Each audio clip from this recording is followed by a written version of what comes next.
जल्दी आएंगे सब।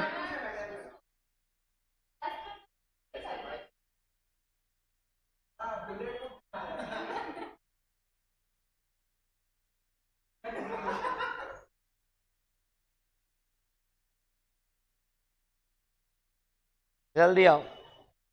Online live come fast. Live जल्दी आएंगे। 5, 7, 10 मिनट बाद वो बंद कर देंगे। Oh my goodness, brothers from another mother. Huh? Huh? Tuning, huh? Brocode. कुछ है तुम लोग का? वो तकिया कलाम भी ऐसे ऐसे करता है क्या कुछ तुम लोग? आज बना लेना।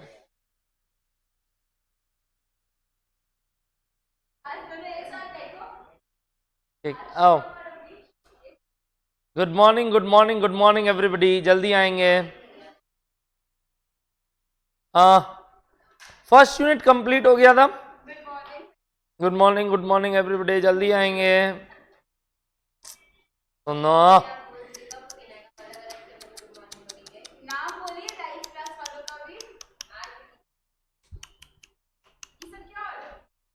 जल्दी आओ।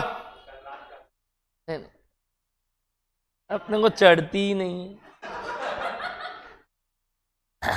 जल्दी आएंगे सब। केंशियन थ्योरी पढ़ रहे थे अपने। सेकेंड यूनिट का स्टार्ट किए थे लास्ट क्लास आई गेस। जल्दी आएंगे सब।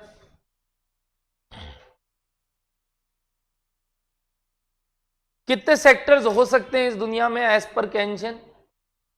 3। क्या क्या 3 sector? 2 sector economy, 3 sector economy या 4 सेक्टर इकोनॉमी। 2 सेक्टर में कौन कौन आते हैं?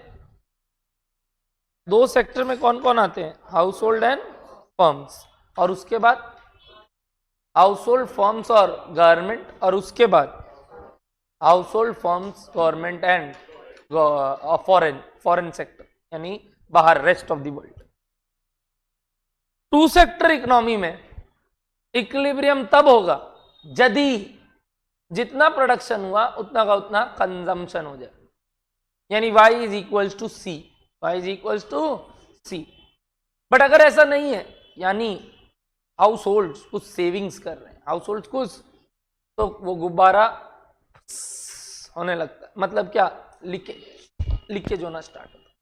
इस लीकेज को बराबर करने के लिए, ध्यान से सुनना आज ये वाली बात, लीकेज को बराबर करने के लिए या काउंटर करने के लिए फर्म्स इंजेक्शंस लाते हैं, कॉल्ड इन्वेस्टमेंट्स। यानी जो सेविंग्स के रूप में हाउस होल्ड कैपिटल मार्केट में डाल रहे हैं, वही कैपिटल मार्केट से फर्म्स कुछ पैसे निकाल के बिजनेस में इन्वेस्ट कर देते हैं, और उस चक्कर में अपना वापस से वो गुब्बारा फूलने लगता है। क्या बोलो, डन हो रहा है आपको बात? ये जो लीकेज है और ये जो इंजेक्शन है, इन दोनों के बीच में या तो बराबरी हो सकती है, तो वापस से नेशनल इनकम इक्विलिब्रियम पे आ जाएगा। बट अगर लीकेज ज्यादा, इंजेक्शन कम, तो नेशनल इनकम गिरेगा।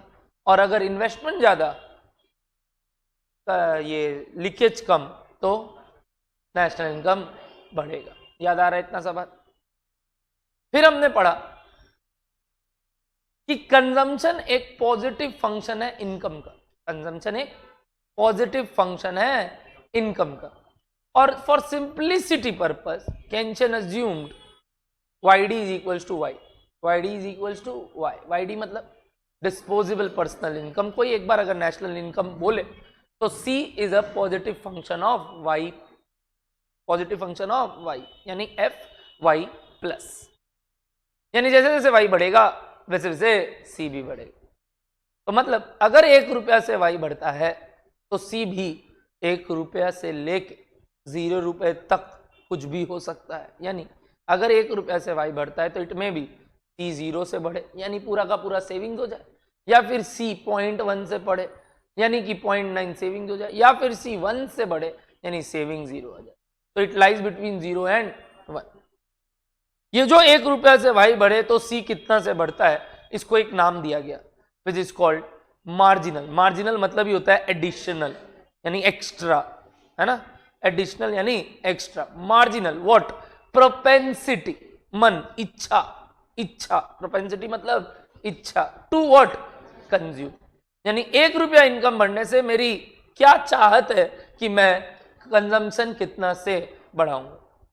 तो change in C by change in Y was the formula for marginal propensity to consume, यानी 1 रुपया वाई बढ़ने से सी कितना से बढ़ता है। It lies between 0 and 1 inclusive of 0 and 1। 0 है मतलब पूरा का पूरा सेविंग्स कर रहे हैं, और अगर 1 है तो मतलब पूरा का पूरा कंज्यूम कर। फिर अगर मार्जिनल प्रोपेंसिटी टू कंज्यूम अगर ये है तो marginal propensity to save 1 minus marginal propensity to consume हो गया, और वो भी 0 और 1 के बीच में लाई करेगा, सेम लॉजिक से, इंक्लूसिव ऑफ 0 एंड 1। फिर हमने दोनों कंजम्पशन और सेविंग्स का एक फंक्शन देखा था। कंजम्पशन बोलते हैं जब y 0, 2 पॉइंट ऑफ चाहिए ताकि एक स्ट्रेट लाइन बना पाए, तो व्हेन y इज 0 बोलते हैं फिर भी कोई सर्टेन लेवल ऑफ कंजम्पशन होता है which is called autonomous consumption, which is called autonomous consumption. When there is 0 income then also the consumption done by the household is called autonomous consumption. So that is denoted by A, which is the intercept of y-axis, and the rate at which that consumption function is rising due to increase in income is called slope of the curve, which is marginal propensity to consume. तो जिस rate से वो बढ़ रहा है वही marginal propensity to consume है। तो स्ट्रेट लाइन का इक्वेशन यही होता है, C is equals to A plus B Y. Y मतलब नेशनल इनकम या डिस्पोजेबल नेशनल इनकम या डिस्पोजेबल इनकम, और A क्या था, intercept of y axis which is autonomous consumption, B क्या था, स्लोप ऑफ द कर्व यानी क्या, मार्जिनल प्रोपेंसिटी टू कंज्यूम। ये जो स्ट्रेट लाइन ऊपर बढ़ रहा है धीरे धीरे, ये C का फंक्शन अपने को डिनोट किया गया था, और अपने ये पढ़े थे कि ये C अभी इंडिपेंडेंट है कोई भी इन्वेस्टमेंट से, यानी इन्वेस्टमेंट नहीं है दुनिया में। फिर अपने पढ़े थे एक average propensity to consume which is y by C, sorry C by y। याद आ रहा है बात आप लोगों को, देखा गया था एवरेज प्रोपेंसिटी टू कंज्यूम गिरता है and marginal propensity to consume constant रहता है विथ इंक्रीज इन y। याद रहेगा ये सब बात, ओके। जैसे अपने ये C फंक्शन की है वैसे ही S फंक्शन भी बन सकता है which is autonomous savings minus A, अगर वो A तो ये माइनस A, प्लस B की जगह 1 माइनस बी, यानी मार्जिनल प्रोपेंसिटी टू सेव का वैल्यू ही 1 माइनस बी होता है इनटू y। क्या डन रहेगा बात आपको ये? तो ये दोनों इक्वेशन स्टैब्लिश हो गया दो फंक्शंस का। अब बोला इन short run investment remain constant, इन शॉर्ट रन इन्वेस्टमेंट रिमेन, तो अगर इन्वेस्टमेंट नहीं है दुनिया में तब फिर सेविंग 0 है, पूरा का पूरा कंजम्पशन है, तो इक्विलिब्रियम आया था जहां C is equals to y यानी y is equals to AD। तो जहां पे y ग्राफ और C ग्राफ इंटरसेक्ट किया वही इक्विलिब्रियम पॉइंट। y ग्राफ बन रहा कैसे है भैया, y एक्सिस पे भी y, x एक्सिस पे भी y, तो वो एक एकदम बीच से काटता हुआ लाइन गया which was called 45 degree line. क्या डन है बात आप लोगों को? तो उस हिसाब से हमने एक इक्विलिब्रियम देखा था, if you remember this was the value, ध्यान आ रहा है आपको, जहां सेविंग्स क्या हो गया था 0। डन है क्या बात? फिर आया एक दुनिया जहां कुछ इन्वेस्टमेंट है और वो कांस्टेंट माना गया। तो अगर कांस्टेंट इन्वेस्टमेंट है तो एडी का ग्राफ अब सिर्फ सी नहीं है, एडी का ग्राफ में आई बार आने लग गया। क्या आने लग गया? आई बार आने लग गया। तो वो ग्राफ थोड़ा सा उसके ऊपर होगा, सी ग्राफ के थोड़ा सा ऊपर होगा, वो उतना ही ऊपर होगा जितना आई बार है, वो उतना ही ऊपर होगा जितना, और वो एकदम उसके पैरेलल जाएगा क्योंकि वो एक कांस्टेंट वैल्यू है। ध्यान आ रहा है? और अब जहां y और ये क्या C प्लस आई वाला graph which is AD graph intersect करता है, वहां न्यू इक्विलिब्रियम आने लगेगा। ये वही वैल्यू है जहां पे S इज इक्वल्स टू आई, जहां पे S is equals to I, तो नीचे वही किए हैं, एकदम नीचे जाके अगर देखे तो वहीं पे S और I भी बराबर हो रहा था। पुराना इक्विलिब्रियम में जहां C ग्राफ और Y ग्राफ मिल रहा था वहां S वॉज इक्वल्स टू 0, नए वाले में C plus I is equals to Y यानी S is equals to I bar. This was the concept which we did in our last class. I think we have not done any of the sums, right? चलिए page number 34, I guess पूरा revision हो गया. Yes, good morning everybody. Swaraj, खुशी, गौरव, गौरंग, करण, यश, स्नेहा, दिशा, गौरव, प्रद्युमन, रूपम, स्वप्निल, ब्रजेश, वरुण. जल्दी आएंगे सब, बाकी बच्चे कहाँ हो? मैं अभी तक सिर्फ लास्ट क्लास का एक क्विक रिवीजन, आई थिंक पूरा ब्रशअप हो गया होगा. ऐसे ही आप क्यूमुलेटिव तरीके से जब जब पढ़ाई करो घर पे, तो एक यूनिट पढ़ने में मैं लिटरली बोल रहा हूं 1 घंटा भी नहीं लगेगा. एंड गिवन द फैक्ट कि हम लोग आप लोग के लिए और मेहनत करते हैं, मैं आपको बता दूं ये जो इकोनॉमिक्स का किताब 150 पन्ने का है, वो भी समराइज्ड है टोटल 30 पन्ने में. 30 pages summary sheet is there for economics as well, through which I have taken marathon. और एक मैराथन का क्वेश्चन एयर भी है उसका अलग से. तो मैराथन मेरा 5 से 6 घंटे का है, जिसमें मैंने national income, public finance cover किया है.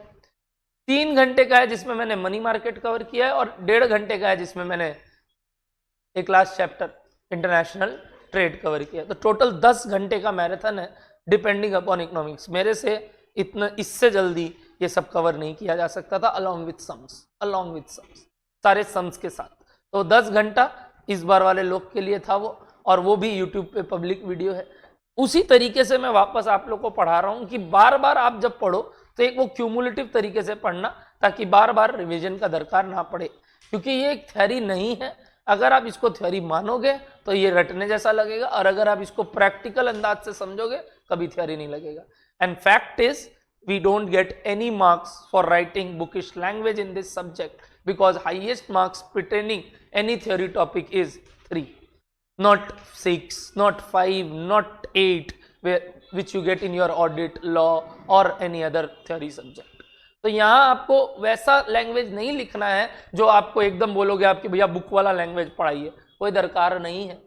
3 में 3 मिलेगा, 2 में 2 मिलेगा, अगर आपका सही बात बोला गया है. यानी कुछ रेलिवेंट वर्ड्स यूज करने हैं, बाकी framing lies into your hand.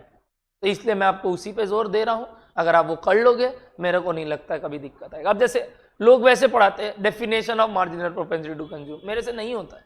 हम आपको समझा दिया, अब आपको जो लिख के आना है इसमें लिखो. सागर भर सकते हो, डायग्राम बना सकते हो, वैल्यूज लिख के एग्जाम्पल से डिनोट कर सकते हो. बट हमको पता है 3 नंबर का ही आएगा या 2 नंबर का ही आएगा. क्यों इतना मेहनत करना?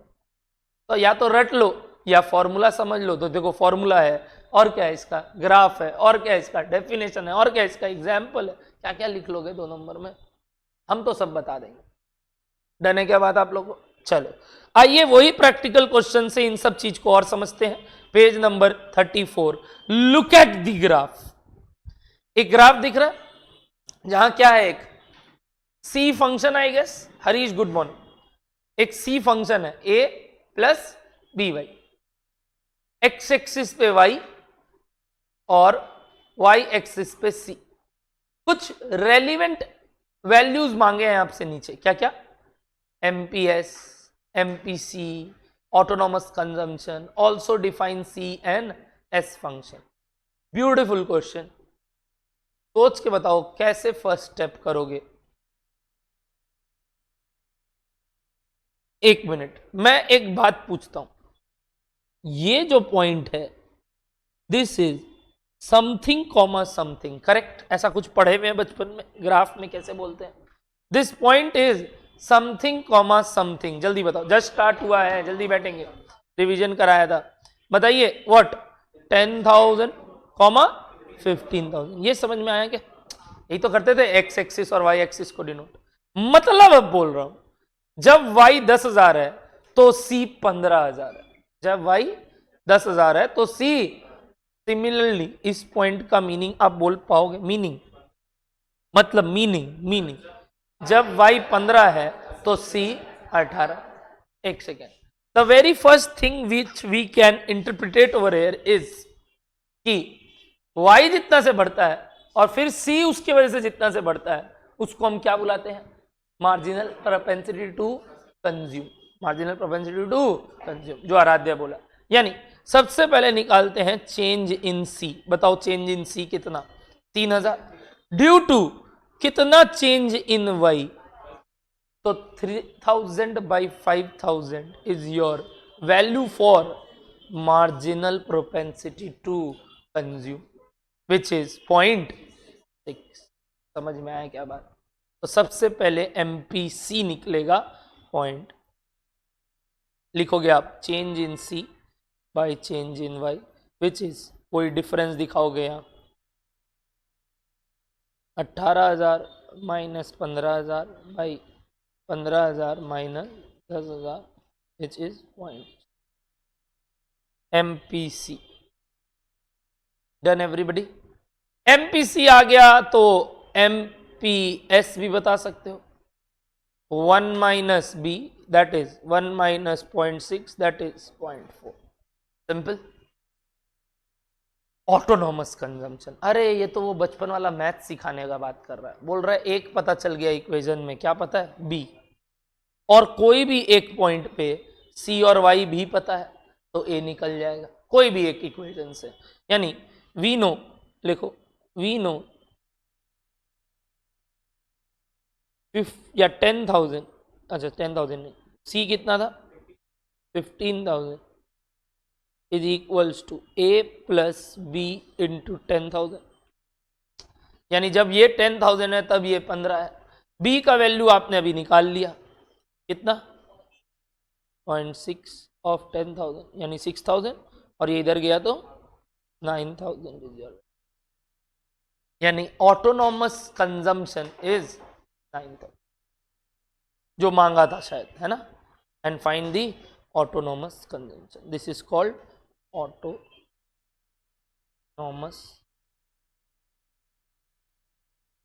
Crystal clear everybody? Last, also define the S N S function. ये क्या होता है? मतलब ये बस इतना बता दो, इधर मांगना क्या चाहता है मेरे को बता दो। इक्वेशन, इक्वेशन मतलब क्या?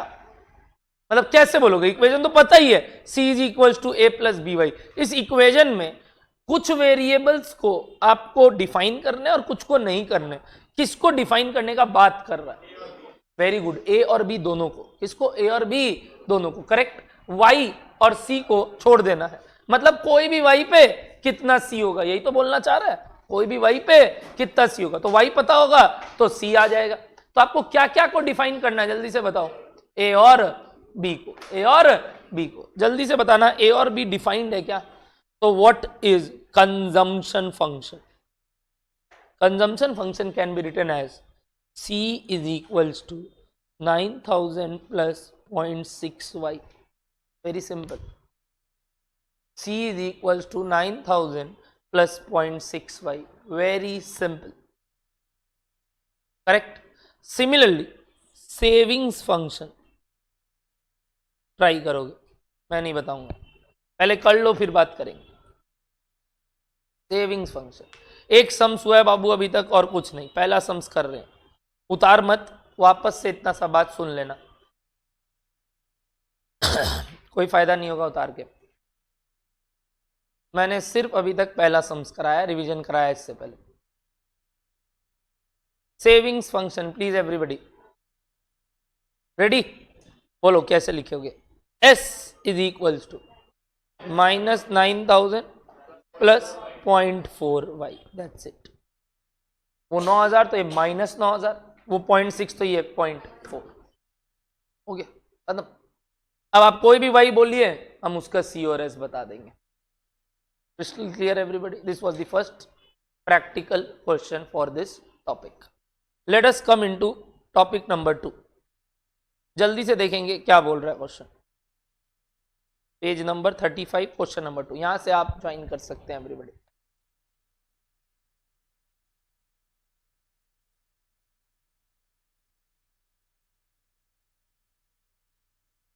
Find what? Induced consumption. Sir आज तक आपने बताया ही नहीं, what do you mean by induced? छोड़ो, नीचे लिख, देखना भी मत, नीचे क्या लिखा है देखना भी मत, मन करेगा देखने का। इंड्यूस्ड मतलब क्या? सोचो, इंग्लिश टर्म है तो इंड्यूस्ड मतलब, हाँ क्या जी?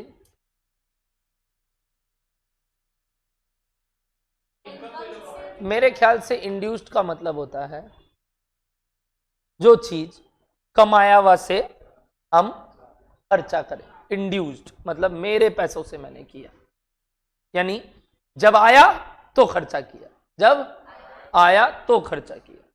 तो एक मिनट, एक था जब y इज इक्वल टू 0 कुछ सर्टेन लेवल ऑफ कंजम्पशन था विच वॉज कॉल्ड, और जब कुछ आता है पैसा तो भी कुछ कंजम्पशन लेवल होता है, यानी कि वो जो गैप है between what autonomous and the level of the consumption at a particular level of the income, वो क्या बुलाते हैं? Induced consumption. On the other hand simply sir ये बोल दीजिए ना, कैसा लगा ये बात? ये लोग तो और कॉम्प्लिकेट किया, हम तो सीधा बोलेगा बी वाई। सोचो सोचो सोचो एक बार प्लीज, वही तो एक्स्ट्रा है 500 या जो भी, ए इज ऑलवेज कांस्टेंट। इंड्यूस्ड मतलब क्या? जो एक्स्ट्रा खर्चा कर रहे हैं बार बार, एक्स्ट्रा कंजम्पशन कर रहे हैं बार बार, विच मीन्स बी वाई। तो इनका डेफिनेशन नो डाउट बहुत सिंपल बोलता है लोग, बट अपने कितने तरीके से इसको इंटरप्रिटेट कर सकते हैं ये सोचो। दो तरीके से, यही एक तो वो difference between the actual consumption and autonomous, which means अगर मैं फॉर्मूला ही डिराइव कर दूं तो एक मिनट, टोटल कंजम्पशन क्या होता है? ए प्लस बी वाई, और ऑटोनॉमस क्या होता है? माइनस। क्या कट के आ रहा है? B Y. तो this is called what? Induced consumption. क्या सिंपल बात था?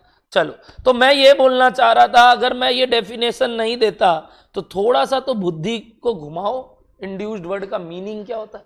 अब ये तो वोकैबुलरी आपका कैसा उस पर डिपेंड करता है, मेरे हाथ में तो नहीं है। तो आप अगर ये सब टर्म्स जानोगे तो आपके लिए बढ़िया, नहीं तो वही नीचे मैं लिख के दे देता हूँ ब्रैकेट में कि मीनिंग क्या होता है, बट मैं जेन्युइनली बोलूंगा, मेरे को तो सच बता रहा हूँ। हाँ, एक बार बता दो तो भैया अगली बार नहीं भूलेंगे। तो मीनिंग जान लो, ना कि रटो फॉर्मूला कि इंड्यूस कंजम्पशन मतलब ये है। मीनिंग एकदम सिंपल, एक्स्ट्रा। तो ये आ गया, b Y is the formula.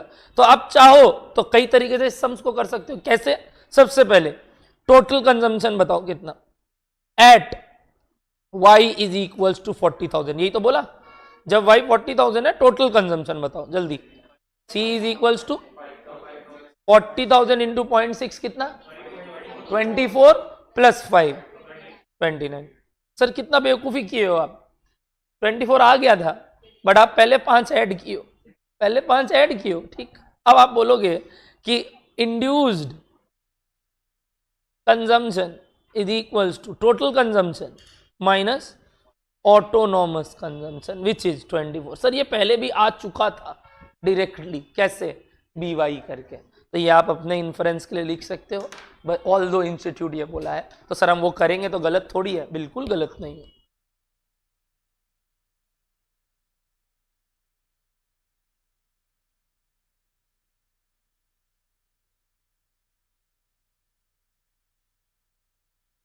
B Y देखो फॉर्मूला डिराइव किया, टोटल कंजम्पशन का formula a plus B Y, और ऑटोनॉमस का ए। तो induced is total minus autonomous, a cut गया, क्या बचा? B Y. Mathematically, conceptually, graphically क्या चाहिए बोलना, बस बना देंगे। डन है बात, आगे बढ़ सकते हैं। Question number 3, question number 3।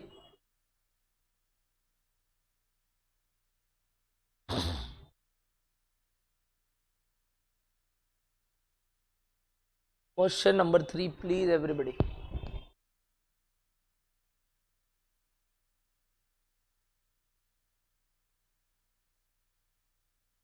ये क्या है? Break even level of income, क्या मतलब हुआ? इक्विलिब्रियम। इक्विलिब्रियम तो ब्रेक इवन मतलब क्या? इक्विलिब्रियम तो करेक्ट, वही तो इक्विलिब्रियम हो गया। ब्रेक इवन क्या होता है? जितना इनकम उतना कंजम्पशन, यानी क्या? सेविंग्स इज इक्वल टू 0, मतलब से वो एक ही तो बात हुआ तुम्हारा। When savings is equal to 0 it means y is equal to c। तो जो ये बोले वो पहले बोलो, तुम सेविंग इज इक्वल टू 0 तो एक इंटरप्रिटेशन है उस बात का। ब्रेक इवन वहां हो जाता है, यानी इक्विलिब्रियम वहां आता है when total production is equal to total consumption, that is. और कई तरीके से इसको बोल सकते हैं, y is equal to C, that is y is equals to AD। ये तीनों ही बात अभी टू सेक्टर इकोनॉमी में वैलिड है जहां इन्वेस्टमेंट्स नहीं है। This is the equation of break even level of income और equilibrium point when there is no investment in a to sector economy. जैसे जैसे सेक्टर बड़ा होगा और जैसे जैसे चीजें आने लगेंगी, ये इक्वेशंस फ्रेमिंग चेंज होने लगेगा। ये इक्वेशन कब का है? जब टू सेक्टर इकोनॉमी है प्लस इन्वेस्टमेंट्स नहीं। अभी तो वही है इस इक्वेशन में। तो ब्रेक इवन मतलब क्या? Equilibrium level of income, correct. तो बताओ कैसे निकलेगा वो? बस simple sir, y is equals to 500 plus 0.6y करने बोल रहे हो। तो ये इधर आ गया 0.4 डिवाइड में आ गया, तो y कितना है? हाँ 1250। यानी जब नेशनल इनकम 1250 है तो बोलते हैं वो हमारा equilibrium national income, break even national income. Very simple.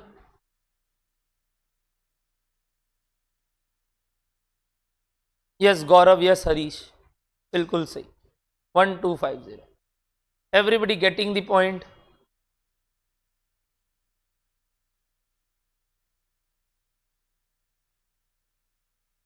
पक्का? Point number 4। अब देखो धीरे धीरे क्या हो गया। ओ माय गॉड, क्या आ गया? आई। आई का वैल्यू बताओ तो। एक चीज बोलूं, it means it is I bar, मतलब it does not depends upon Y ई कुछ भी। यही तो बोले थे in short run I is. मैं कॉन्सेप्ट देना चाहता हूँ बाबू, सम्स कर लोगे अभी तुरंत ये वाला। आई का वैल्यू क्या दिया? 1000। 1000 मतलब क्या? कांस्टेंट। चाहे कोई भी वाई हो जाए आई यही है, चाहे कोई भी सी हो जाए वाई यही, आई यही है। यही तो हमारा क्या था? अजम्पशन था। यही तो मेरा क्या था? यानी एस चेंज हो सकता है, सोच के देखो क्या चेंज हो सकता है? एस, बट जहां एस और आई सेम होगा वहीं क्या होता है? इक्विलिब्रियम। जहां एस कम होगा वहां क्या है बताओ? इंजेक्शन ज्यादा, यानी नेशनल इनकम बढ़ा हुआ है। और जहां आई कम है एस ज्यादा है वहां लीकेज हो रहा है। यही तो बात समझे थे। क्या निकालना है इस सवाल में? Equilibrium level of NI. अब जो अवनीश बहुत देर से ट्राई कर रहा है हमको बोलने का, ध्यान से सुनना। अवनीश बोल रहे हैं सर इसका मतलब अब हम बोले क्या? एस इज इक्वल्स टू आई। आई की जगह बेटर है क्या लिखना? आई बार। यही तो तुम बोलना चाह रहे हो। मैं बोल रहा हूं इसी चीज को मैं बीच में डैश दिया, मतलब दो तरीके से लिख सकते हैं। देखो क्या दोनों से सेम मीनिंग झलकता है कि नहीं, बता देना। याद करो, ग्राफ ही दिखा दिया था आपको। जाओ जाओ ऊपर वाला ग्राफ ध्यान दो, ये देखो। Where S is equals to I bar, वहीं क्या था? Y is equals to C plus I bar. अब आप इस पर्टिकुलर सम्स को ये दो तरीके से कर सकते हैं। अब आप इस पर्टिकुलर सम्स को ये दो तरीके से कर सकते हैं। पहले मैं इस तरफ लेफ्ट हैंड साइड वाला कर रहा हूं, ठीक है? y is equals to C plus I bar, correct. तो y एक तरफ ले गया तो 0.25y is equals to 1100। So y is equals to 44। आया क्या? अब आप मेरे को RHS वाले से प्रूफ करके दिखाओ y इज इक्वल्स टू 44। मैं आप पे छोड़ता हूं। मतलब ये RHS इन द सेंस जो राइट हैंड साइड में मैंने लिखा है, उसको कैसे यूज करके आप y को 4400 ला पाओगे? मजा आ जाएगा, सोचो।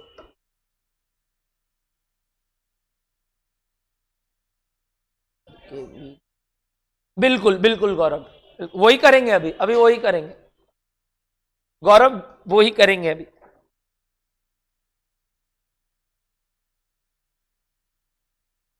बस वही इक्वेशन पहले बनाना होगा एस का। एस का इक्वेशन मैं बोलूं, अगर ऑटोनॉमस कंजम्पशन 100 है तो autonomous savings -100 plus 1 minus 0.75y is equals to 1000। तो ये -100 इधर जाएगा तो ये वही तो आ गया 0.25y इज इक्वल्स टू 1100, यानी y इज इक्वल्स टू।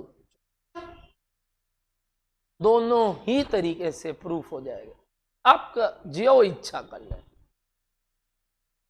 ठीक है, अब बोला y आ गया, इस y पे c कितना वो बताओ। अरे ये सब तो बचपन में करते थे ना, x आने के बाद बोलता था y का वैल्यू भी बता दो। तो बताओ c at y is equals to 4400 कैसे करोगे? 100 plus 0.75 into 4400 which is equals 3400 done. और कई तरीके हैं। क्या तरीका है सर? सर अगर y 4400 तो इसका 75% induced consumption plus autonomous consumption. अरे तो अल्टीमेटली यूज तो आप यही करोगे, चाहे कुछ कर लो आप, तरीका तो यही अपनाओगे। बोलो डन हो रहा है बात? और सर और वही तो मैं बोल रहा हूं सर, सेविंग्स अगर 4400 सॉरी सेविंग्स अगर 1000 है और आप बोले नेशनल इनकम कितना 44 तो कंजम्पशन 3400। कई तरीके हैं, मैं तो बोल रहा हूं। देखो देखो लास्ट वाला वापस से प्रद्युमन यही बोलना चाह रहा था तब से। प्रद्युमन बोल रहा है sir we can also say C is equals to Y minus S। Correct, जितना इनकम माइनस सेविंग। इनकम कितना निकाला आपने 44, तो सेविंग्स पता है इक्विलिब्रियम पे is equals to investments.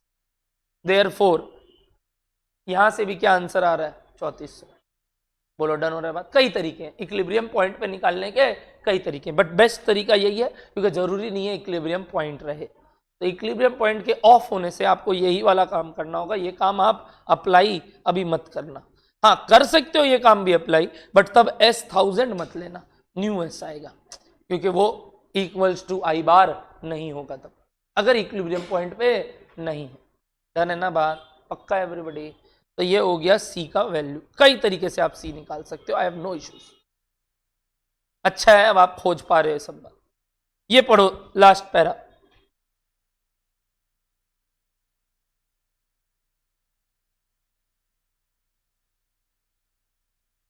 If the aggregate expenditure line, मतलब वही AD, इंटरसेक्ट्स दी क्या 45 degree line at the level of the potential GDP, then there is what? Full employment equilibrium. That is, there is no recession and unemployment is a natural, and unemployment is at the natural.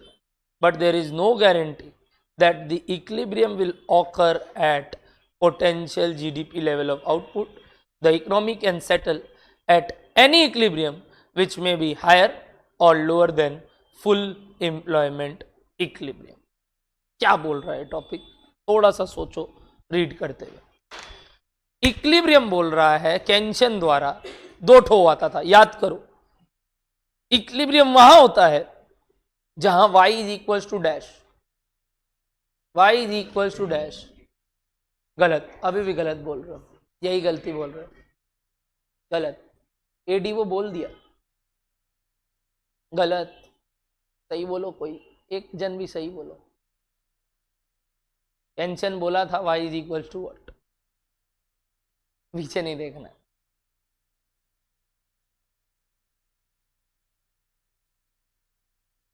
Correct word चाहिए मेरे को।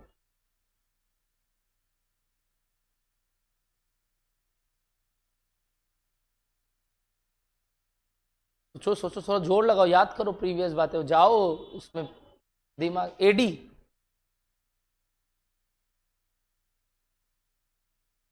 कोई online live में try लेना चाहेगा?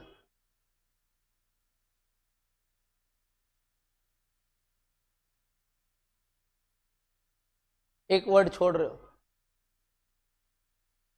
बोलो। मैं बार बार बोल रहा हूं, मैं बहुत प्रिसाइजली बोलता हूं।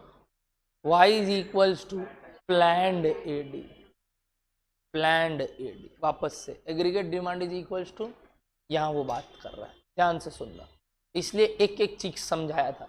प्लैंड मतलब वो लेवल जहां मेरा एम्प्लॉयमेंट भी एकदम ऑप्टिमम लेवल पे है, यानी जितना होना चाहिए एम्प्लॉयमेंट हो रहा है।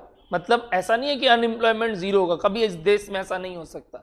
अनएम्प्लॉयमेंट होगा but at a natural rate. Natural rate मतलब एक्सेप्टेबल रेट। जैसे आज बोलते हैं ना सर इतना ज्यादा CA बन गया, नौकरी कैसे मिलेगा? But there is certain level of unemployment always, और वो होना भी जरूरी है दुनिया में, नहीं तो कोई भी चीज का वैल्यू नहीं रहेगा। सबको सब चीज मिलने लगेगा तो उस चीज का वैल्यू नहीं रहेगा। तो अगर अनएम्प्लॉयमेंट एक नेचुरल रेट पे है, यानी employment is at optimum level, उस लेवल को बोलते हैं प्लैंड एडी। क्या बुलाते हैं उसको? और उसको केंशियन बोला कि वो लेवल ऑफ इक्विलिब्रियम मेरे हिसाब से करेक्ट लेवल ऑफ इक्विलिब्रियम है। पहले बोलो, बात समझ में आ रहा है? क्या बोला? Planned AD. लॉजिक क्लियर है? इतना सवाल पक्का है एवरीबॉडी? ठीक। अब ऐसा हो सकता है क्या कि ये जो प्लैंड एडी है मार्केट में छोड़ने के वजह से ये प्लैंड एडी अचीव नहीं हो रहा है, यानी there is a bit of extra unemployment और एक्स्ट्रा एम्प्लॉयमेंट, यानी कि दुनिया में वो जो नेचुरल रेट ऑफ अनएम्प्लॉयमेंट है उससे हम भटक चुके हैं, हम नेचुरल रेट ऑफ अनएम्प्लॉयमेंट में स्टैंड नहीं करते, यानी हम ऑप्टिमम लेवल ऑफ एम्प्लॉयमेंट में स्टैंड नहीं करते। ऑप्टिमम मतलब एक लेवल है, हो सकता है उससे थोड़ा ज्यादा हुआ हुआ है या उससे कम हुआ हुआ है। करेक्ट। किसके हाथ में छोड़ने से? मार्केट का मतलब समझते हो? अगर हम पे छोड़ दे एग्रीगेट डिमांड और एग्रीगेट सप्लाई, तो इट कैन बी कि we are not achieving equilibrium at optimum level. We are achieving the equilibrium but not at optimum. मतलब क्या? Optimum employment level. इक्विलिब्रियम आएगा बट जरूरी नहीं है वो इक्विलिब्रियम सही इक्विलिब्रियम। जैसे एक सिंपल एग्जांपल, सब्जी लेने जाते हो, कुछ भी सामान खरीदने जाते हो सकता है उस प्रोडक्ट का दाम सामने वाला आदमी आपको 10,000 बोले, आपके लिए वो प्रोडक्ट का दाम 9,000 है।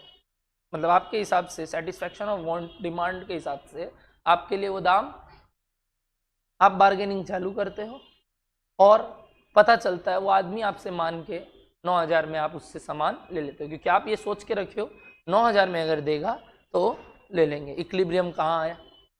Eight price is equals to 9।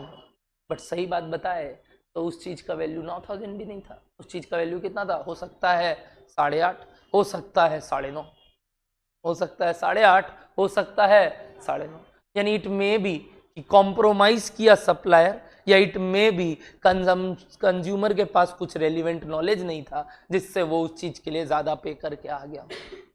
ऐसा होता है ना मार्केट में, निजी जिंदगी में अपने साथी बोलता है ना, फिर बाद में आके अरे तुम तो बेवकूफ बन के आ गया, या कोई बोलता है अरे तुम तो बहुत होशियार है, इतना अच्छा बार्गेनिंग कर लिया। मतलब हम लोग दोनों वे में या तो ज्यादा हो सकता है या कम हो सकता है।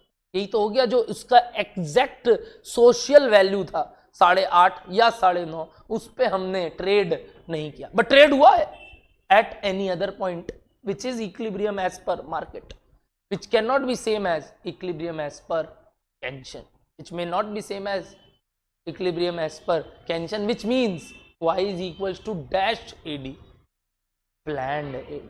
बहुत जोर से वो वर्ड तब भी बोला था जब ये यूनिट चालू किया।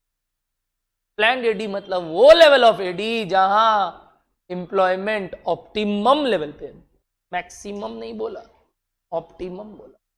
ऑप्टिमम का मतलब ये नहीं होता कि भैया दुनिया में एम्प्लॉयमेंट फैला हुआ है, जरूरी नहीं है, पूरा एम्प्लॉयमेंट होना भी गलत है।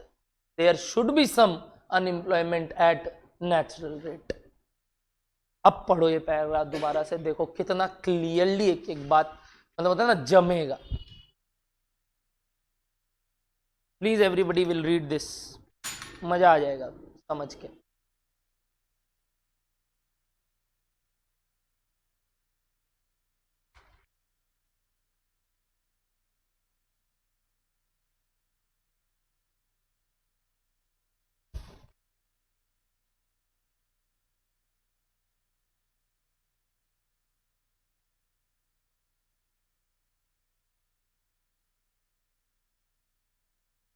डन।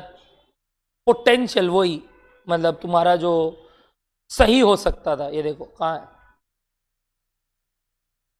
इफ द एग्रीगेट इतना एट पोटेंशियल मतलब औकात ये होना चाहिए, मतलब जैसे कि अपना प्राइस आना चाहिए था 8.5 या 9.5, वो पोटेंशियल जीडीपी हो गया। मतलब जीडीपी शुड बी, क्या वर्ड बोले, GDP should be at full level of, या सॉरी एट ऑप्टिमम, या बोल लो full level of employment. By the way economics में फुल लेवल मतलब ऑप्टिमम, क्योंकि फुल मतलब at natural rate of unemployment लिखा है बाद में, बोलो कि हम लोग फुल का मतलब यही बोल रहे हैं कि कुछ अनएम्प्लॉयमेंट है, ये मत मान लेना एम्प्लॉयमेंट पूरा है यानी अनएम्प्लॉयमेंट जीरो है। No, there is some level of unemployment which is called natural rate of unemployment.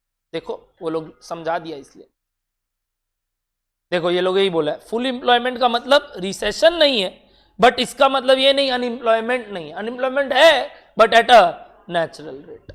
और पोटेंशियल मतलब समझ में आया, जो होना चाहिए वो नहीं है, हो रहा है इक्विलिब्रियम बट जो होना चाहिए वो नहीं। होना चाहिए मतलब किसके हिसाब से होना चाहिए, टेंशन के हिसाब से यानी प्लान एडी के हिसाब से। सिंपल। देखो क्या ये दो बात क्लियर हुआ अब आपको? मतलब इतने देर से जो अपने इक्विलिब्रियम कर रहे थे वो नॉर्मल इक्विलिब्रियम है, यानी मार्केट का एडी और मार्केट का Y, but it not necessary that market का एडी और प्लान्ड एडी सेम हो। करेक्ट? जैसे अभी एग्जांपल लिया, इट मे बी कि प्लान्ड एडी ज्यादा हो किससे, किससे, मार्केट के एडी से, या प्लान्ड एडी कम हो किससे। अब इसके कारण दो केस अराइज होगा, पहले मेरे को समझाने देना फिर आप लोग करना, ठीक है? नीचे वाला हेडिंग मत पढ़ेंगे, गैप दिख रहा है इधर कुछ मेरे को बनाने के लिए, मैं बना रहा हूं पहले, आप पहले समझेंगे फिर कॉपी करेंगे जब समझ में आ जाए। यहां क्या नाप रहे थे इतना देर से, और यहां टी एन वाई दोनों, टी एन वाई वही पहला ग्राफ था। सी का ग्राफ कुछ इस तरीके से जा रहा था, है ना, ये था सी। अब ये अगर C के साथ I भी जुड़ रहा था तो C प्लस आई, थोड़ा सा ऊपर कर लिया, सपोज C नीचे था थोड़ा सा और ऊपर जा गया, ये क्या हो गया C प्लस। ये किसका ग्राफ था, एडी, जो अचीव हो रहा है। मैं बोल रहा हूं मान लो एक और लाइन है, ये कौन सा लाइन है, ये भी एडी है, ये भी क्या है, एडी है, but this time it is very good, क्या वर्ड, प्लैंड एडी। ये क्या है मेरा, प्लैंड एडी, यानी this is T plus I at dash level.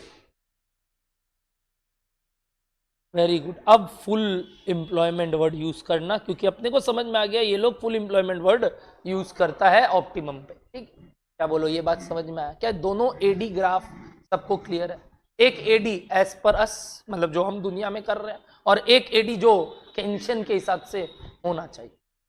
Y का लाइन कैसे जा रहा था, वाई का लाइन जल्दी से बताना, वाई का लाइन, वाई का line was just at 45 degree line, यही था वाई का लाइन, ये वाई है।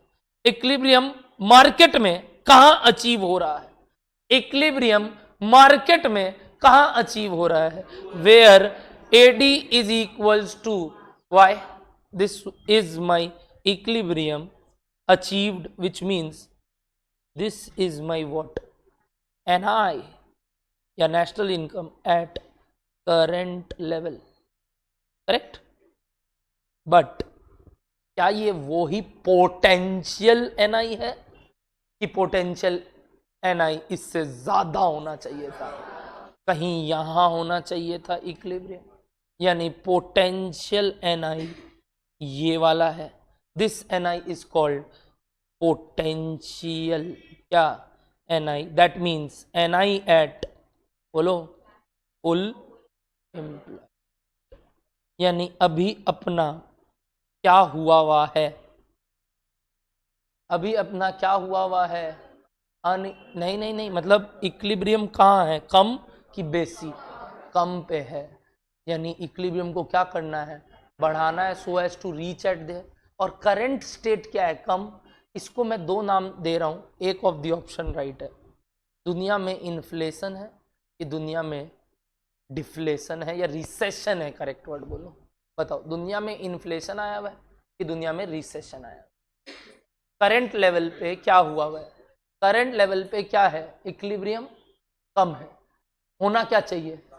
तो अभी क्या चल रहा है केस, रिसेशन का कि इन्फ्लेशन का, रिसेशन का कि इन्फ्लेशन का, रिसेशन का। क्यों? We are settling at a price lower than the price should be. देखो आप कहां सेटल कर रहे हो यहाँ, जबकि सेटल कहां करना चाहिए, तो मतलब आप कहां हो देश में, अभी रिसेशन में हो, आपको प्राइस को बढ़ाना है, रिसेशन से उठना है। हेंस रिसेशन को डिफ्लेशनरी गैप का नाम दिया गया। इस गैप का नाम दिया गया या रिसेशनरी गैप। ये जो गैप है हमको इसको फुलफिल करना है, ये जो गैप है हमको इसको फुलफिल करना है। यानी हमको नेशनल इनकम को इतना से बढ़ाना है क्योंकि ये जो ग्राफ का वैल्यू है ये क्या है मेरा, डिफ्लेशनरी गैप और रिसेशनरी गैप नाम दिया। रिसेशनरी गैप का दूसरा नाम क्या है, डिफ्लेशनरी। इस एनआई को बढ़ाने में कौन मदद करेगा? गलत, टू सेक्टर इकोनॉमी में गलत बात मत करो, अभी तक थ्री सेक्टर इकोनॉमी में आया ही नहीं है। कौन करेगा? कैसे? कैसे? इंजेक्शन। नेशनल इनकम एक ही तरीके से बढ़ सकता है, गुब्बारा को फुला के। गुब्बारा को फुलाने में कौन मदद करता है? फर्म। किस तरीके से?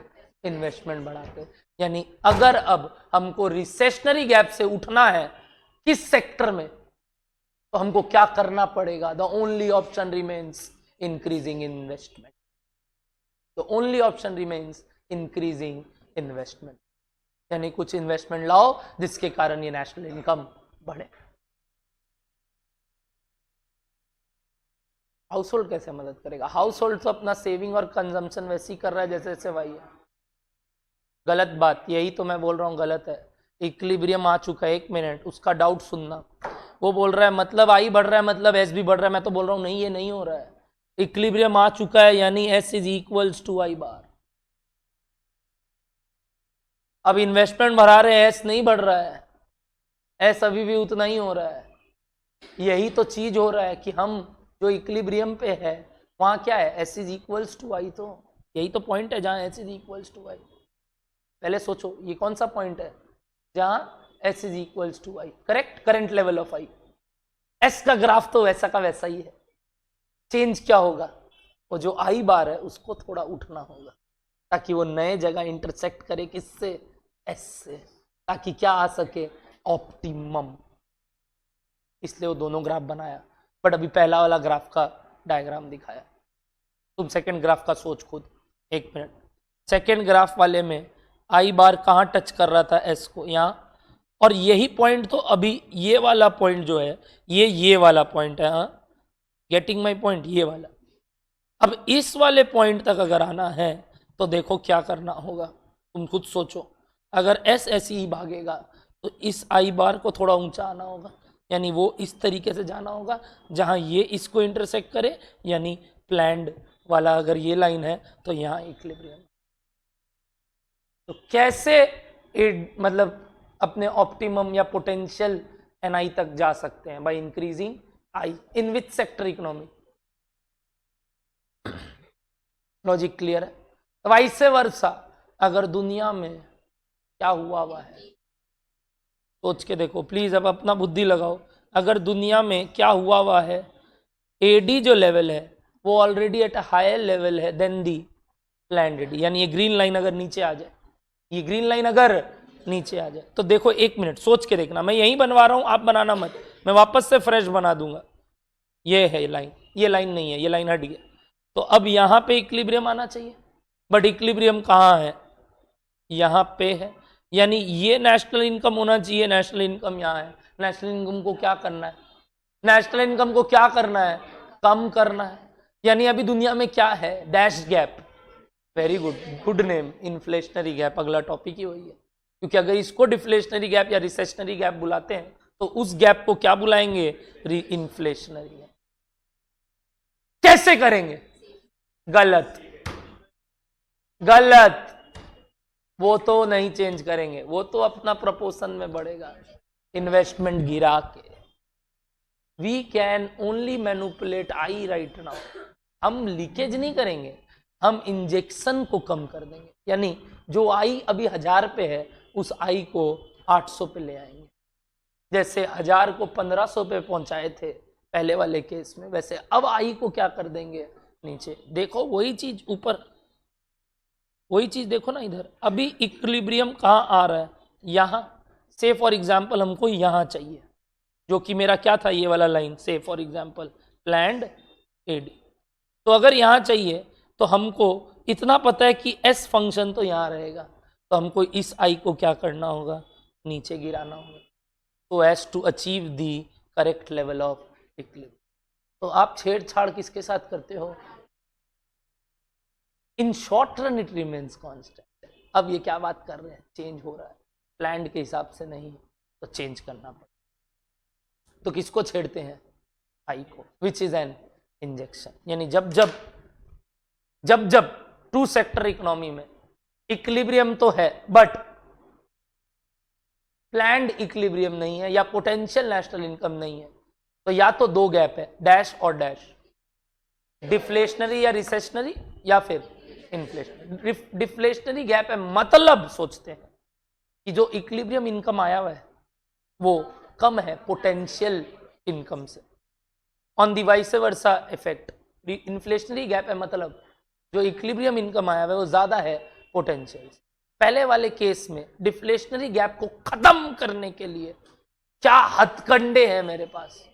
इन्वेस्टमेंट को बढ़ाना, और सेकेंड वाले केस में इन्वेस्टमेंट को गिराना.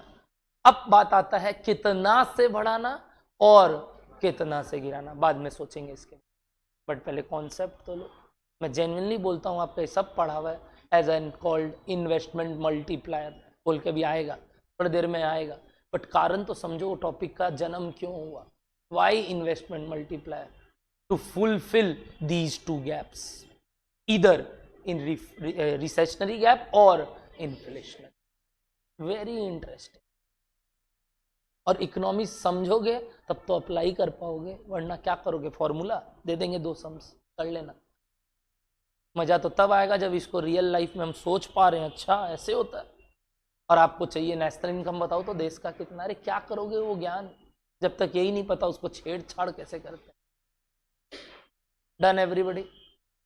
अगर आपको लग रहा है प्रैक्टिकली नहीं, अपने मोर देन प्रैक्टिकली समझ. हमको अभी तक मैंने देश का नेशनल इनकम आपको नहीं दिखाया गूगल करके, जो लोग पहले क्लास में दिखा देते हैं, सोचते अरे वाह नो हाउ दे रहे हैं.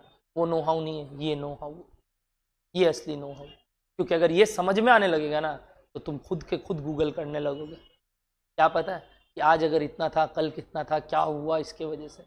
मतलब एक इच्छा होगा समझने का वो सब बात को, जब तक ये बात नहीं समझ में आएगा इच्छा नहीं हो. वरना तो फिर वही होगा जैसे एक पहले हिस्ट्री में याद रखते थे कि इतना होता है. बोलो डन हो रहा है बात आप लोगों पक्का? अब रीड करो जो बात अपने नीचे लिखा हुआ था. क्या पहला टॉपिक क्या? डिफ्लेशनरी गैप में स्लैश लेके लिखना. एक और नाम बताया आप लोगों को, रिसेशनरी गैप. कहीं होना चाहिए अंदर, नहीं भी है तो लिख लो अभी, लिख लो अभी. हाँ, तो कैपिटल मार्केट में एक्स्ट्रा ऐसा जरूरी नहीं है सिर्फ एस है. एस भी तो माइनस में था, वो कैसे था? पहले से कुछ है कैपिटल का? कुछ नहीं है कि सब चीज बराबर है दुनिया में. उधार तो लेते ही हैं, ओडी लिमिट लेते हो कि नहीं? ऐसा है बैंक के पास, तुमको क्या दे के रखा है? ओडी. जाओ चलाओ, वही हो गया, तुम भीख मांग. जल्दी आओ पढ़ो क्या लिखा हुआ है. डिफ्लेशनरी और रिसेशनरी गैप. फर्स्ट लाइन पढ़ेंगे. If the aggregate demand is for an output, क्या लिखा हुआ है? Less then. ये डायग्राम से समझ में आ रहा है, मैं बनवाऊंगा बट डायग्राम से समझ में आ रहा है. तो क्या है? Less than what? Full employment level of output. Then we say there is a deficit demand. देखो क्या वर्ड बोला, deficit. Demand was C plus I. तो अब सी तो चलो वो फंक्शन है वाई का, तो किसको चेंज करेंगे? आई को. The deficit demand give rise to what? A deflationary और recessionary gap. The recessionary gap का और एक नाम क्या दिख रहा है बताओ? कॉन्ट्राडिक्शनरी गैप. कॉन्ट्रैक्ट किया हुआ है मतलब कम है वैल्यू, और कॉन्ट्रैक्शन को बढ़ाने के लिए क्या करते हैं? एक्सपेंशन. समझ में आ रहा है? इन्फ्लेशनरी गैप को एक्सपेंशनरी गैप, इसको क्या बोलेंगे? Contractionary gap. क्योंकि कॉन्ट्रैक्शनरी का बोलो, और वो जो बोलते हैं ना अपने लोग उल्टा बात, अपोजिट टर्म क्या है? क्या है? एक्सपेंशनरी. तो अगर इसको क्या बुला रहे लोग? कॉन्ट्रैक्शनरी. तो उसको पक्का क्या बुलाएगा? एक्सपेंशनरी. ठीक है चलो. Contractionary gap arise in Keynesian model of macro economic when equilibrium level of aggregate production achieved in short run falls short of what could be produced at full employment. Recessionary gap occurs when economies in the business cycle contraction और eight recession. अब वो diagram fresh बनाते हैं वापस से मेरे साथ साथ। बोलो एक एक बात क्लियर है? अब बता दो क्या ये बुकिश लैंग्वेज इजी नहीं लग रहा है? वहीं अगर पहले पढ़ते ना लगता क्या बोल रहा है सर, एक ही एक लाइन रिपीट और इतना टेक्निकल टर्म्स। अब मेरे ख्याल से बाबू लग रहा है क्योंकि अपने समझ गए इस बात। तो एग्जाम में ये लिख के आना है नो डाउट, बट समझ लोगे तो ये लिख भी पाओगे जल्दी से। डिफ्लेशनरी गैप का डायग्राम क्या आप खुद ट्राई करोगे? नहीं सर हम गंदा बना देंगे, गलत बना देंगे तो फिर हम मिटा नहीं पाएंगे।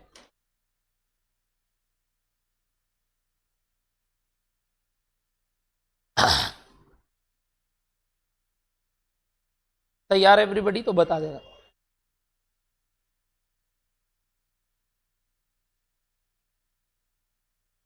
ये वाई बनाया हूं सिर्फ, ये सिर्फ वाई बनाया हूं, अब बना रहा हूं। ये हो गया अभी का AD, AD which is c plus I bar at current level.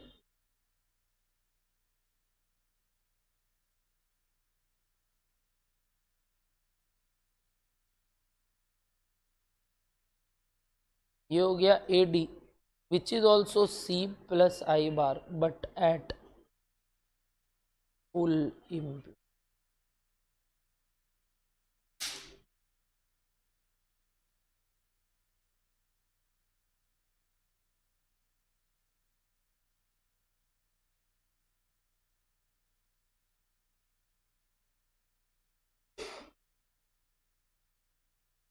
ये है N I at current level और ये है N I at full employment level.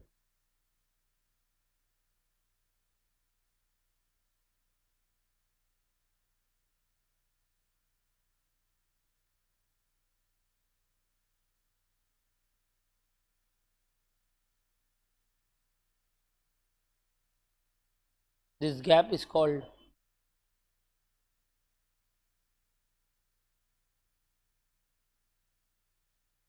यहाँ दो तीन नाम लिख लेना था कि याद रह जाए डायग्राम देखते ही। रिसेशनरी और एक क्या नाम था?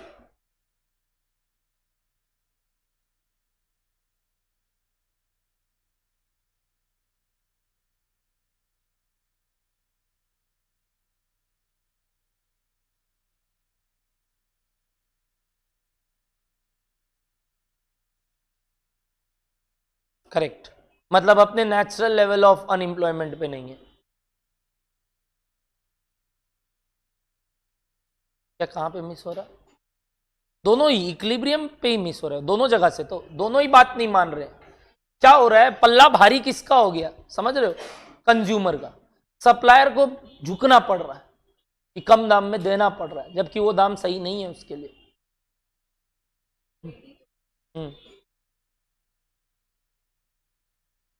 बोला तो एक कंज्यूमर के कारण, मार्केट के कारण, ये दोनों का इफेक्ट है। मार्केट में इक्विलिब्रियम मान लिया जा रहा है। अब अगर सप्लायर ईगो में बैठा रहे कि नहीं देंगे, जाओ जो उखाड़ना है उखाड़ लो, तब तो इक्विलिब्रियम नहीं आया ना। तो इक्विलिब्रियम को आना पड़ेगा, यानी कि इसको मानना पड़ेगा, फिर कंज्यूमर को मानना पड़ेगा, तो वापस ऊपर आने लगेंगे। बट यही तो प्रॉब्लम हो रहा है, कहीं ना कहीं मार्केट में कोई लोचा है। ये वाला लोचा हो गया कि सप्लायर सस्ते दाम पे दे रहा है किसको? कंज्यूमर को। और एक बार आएगा जब सप्लायर ज्यादा पे दे रहा है और कंज्यूमर को लेना पड़ रहा है क्योंकि उसको डिमांड है, वो आएगा नीचे। यानी दोनों का इफेक्ट है। It is not a particular reason, there are various reasons for this. बस इतना समझ में आ रहा है कि वो फुल एम्प्लॉयमेंट पे तो नहीं।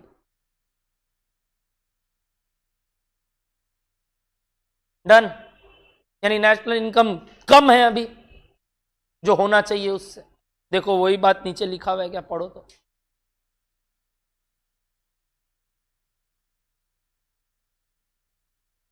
Please everybody read. तैयार? डिफ्लेशनरी गैप इज दस a measure of what extent of deficiency of aggregate demand, and it is caused in the and it causes the economy's income output and employment to decline, thus pushing the economy to a under employment equilibrium, है ना, we are at an under employment equilibrium, क्योंकि equilibrium यहां हो रहा है जबकि यहां होना चाहिए। The macro equilibrium occurs at the level of GDP less than potential GDP. This is the level जो कि अचीव हो रहा है जबकि ये होना चाहिए। Thus there is a cyclical water, वही मैंने बोला, यानी the rate of unemployment is higher than the rate of natural rate. Very simple to understand. ठीक है, तो the demand deficit unemployment is same as cyclical unemployment. इसको बोलते क्या है? cyclical unemployment. नेक्स्ट टॉपिक क्या आया? क्या आप खुद से पढ़ के, खुद से डायग्राम बना के, खुद ही से सारा चीज लिख लोगे? देखो तो,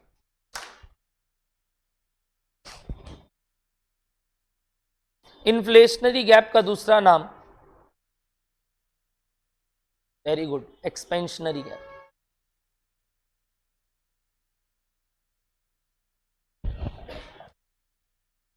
क्या बना लोगे? अब ट्राई करो, पहले पढ़ लेना उसको, जितना बनाओगे उससे पहले वाला बात पढ़ के बनाना।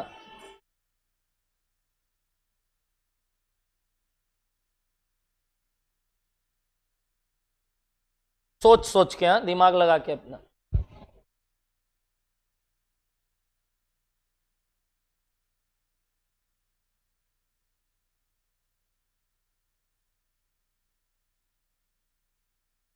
ओके, सॉरी मैंने इतना देर से आप लोग का मैसेज नहीं देखा गाइस।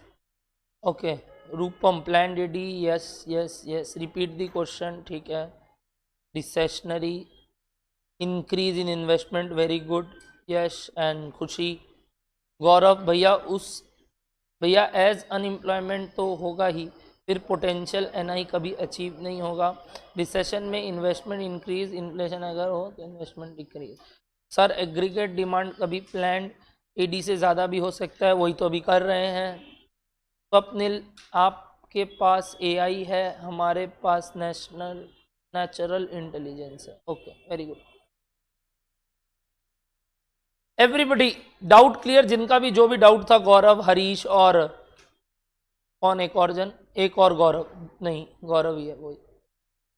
एवरीबडी क्लियर बताएंगे पहले ऑनलाइन लाइव में, और जज कर पा रहे ऑनलाइन लाइव, एक बार मेरे को बोल दो, हाँ हाँ हाँ सर, समझ में आ गया सारी बातें। अब आप हम पे छोड़ दीजिए कुछ।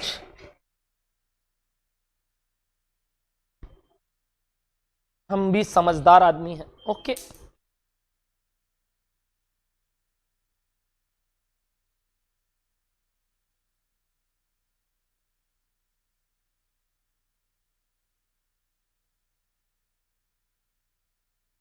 Done done done done done done done.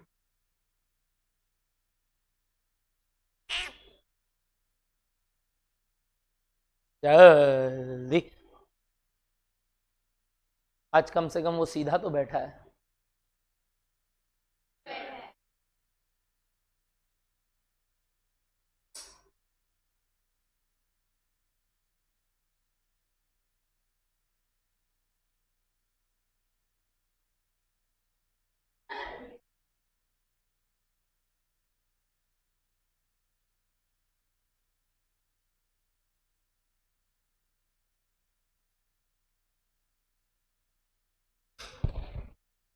अब आप लोग का बहुत दिन तक कोई टेस्ट नहीं है, हाँ, मेरे तरफ से, तो आप लोग प्लीज़ अब अपना, और जो लोग एफएम अभी स्टार्ट किए हैं, मैं बता दूं 4 चैप्टर के बाद एफएम का एक टेस्ट देना होता है।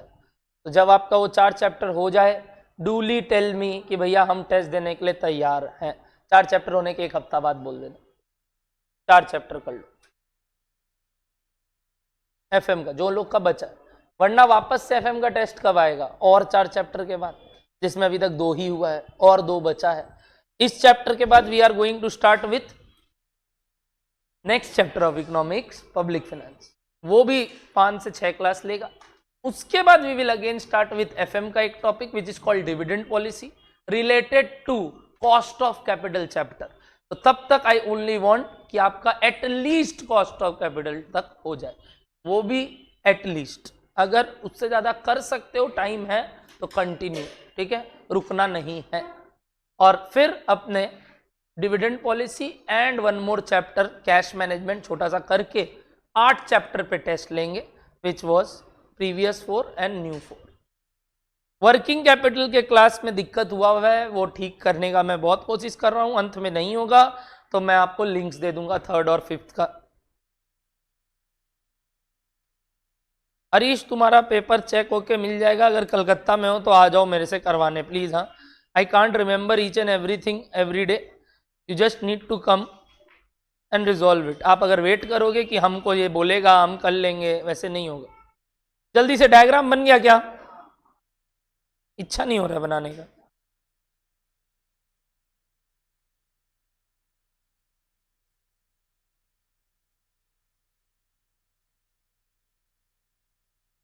सी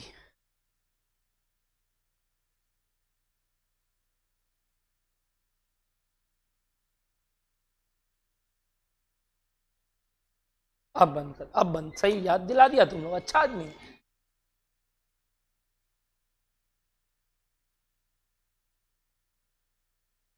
क्या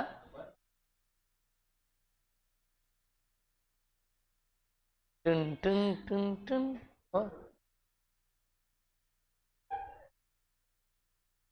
पागल लोग हैं मतलब। चल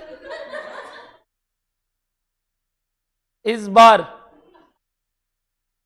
ऊपर वाला लाइन कौन सा है? बोलो बोलो बोलो। At current level. और नीचे वाला लाइन?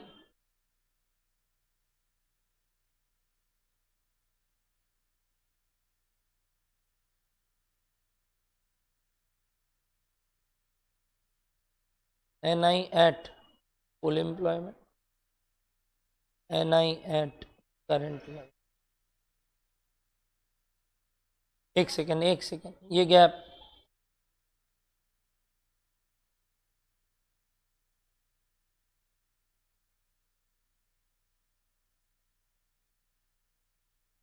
गैप, बोलो क्या?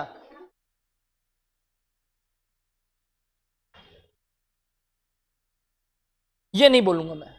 इसमें एम्प्लॉयमेंट का मतलब फैक्टर ऑफ प्रोडक्शन के वन ऑफ द एम्प्लॉयमेंट है, सिर्फ सी वाला पोर्शन, मतलब सॉरी डब्ल्यू वाला पोर्शन। हाँ ह्यूमन वाला, करेक्ट। क्या ऊपर वाला होगा? ओ गड़बड़ बना दिया क्या? हाँ हाँ हाँ, क्या? नहीं ठीक है ना, गैप ठीक है, गैप ठीक। यहाँ पे था इतना का गैप फुलफिल करना, सेम ही था जैसे यहाँ पे ये वाला था, यहाँ पे ये वाला।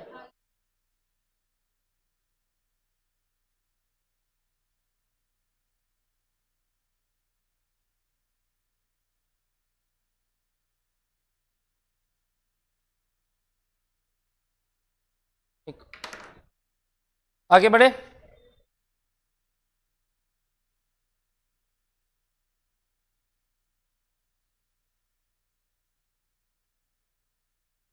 चलो नीचे वाला पैराग्राफ पढ़ेंगे प्लीज, नीचे वाला पैराग्राफ पढ़ेंगे please. In Keynesian model neither wages nor interest rates will decline in the face of the abnormally high unemployment and excess capacity.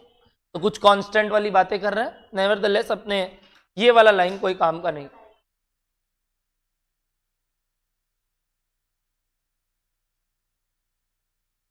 जो हम बनाया वो है।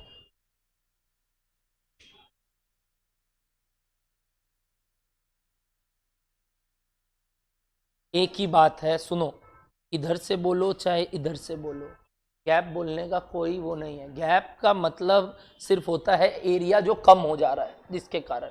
अब सुनना, ये काम है अपने को तो कि इससे इधर आना या इससे इधर आना। ये गैप सिर्फ एक संबोधित कर रहा है वो गैप बिटवीन दी 2 पॉइंट्स। असली में तो इसको बढ़ाना या गिराना है। ये गैप से कोई लेना देना नहीं है। तुम अगर यहां भी बनाएगा तो एरिया सेम है, ट्रायंगल वो अपोजिट, पैरेलल, कॉरस्पॉन्डिंग एंगल्स और एकदम परपेंड। क्या ये ट्रायंगल है बुड़वक।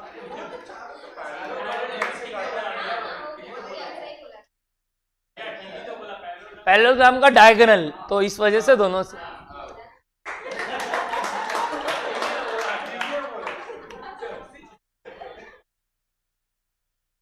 जल्दी आओ, आगे बढ़ो।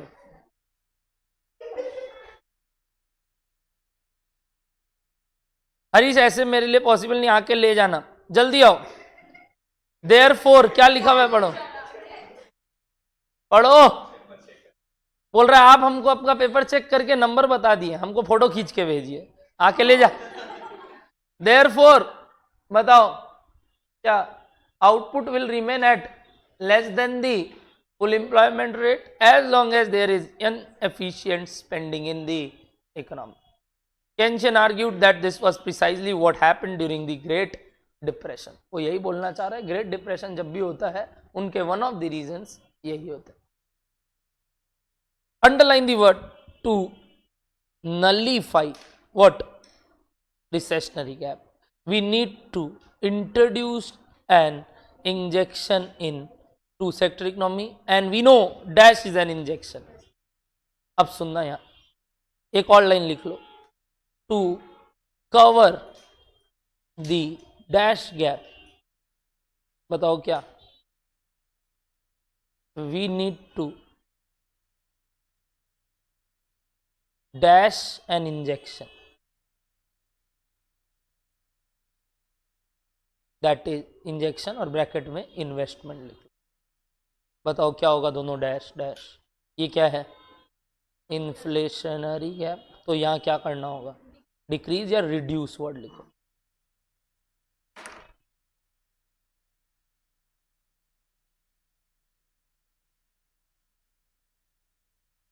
ठीक है, ये लोग एक तरीके से समझाया, सिर्फ डिफ्लेशनरी समझाते हुए, अपने मालूम है कि अगर इन्फ्लेशनरी होगा तो उल्टा काम करना होगा, इसलिए मैं ये लाइन लिखवा दी। आईसीआई की किताब में से ये लाइन था।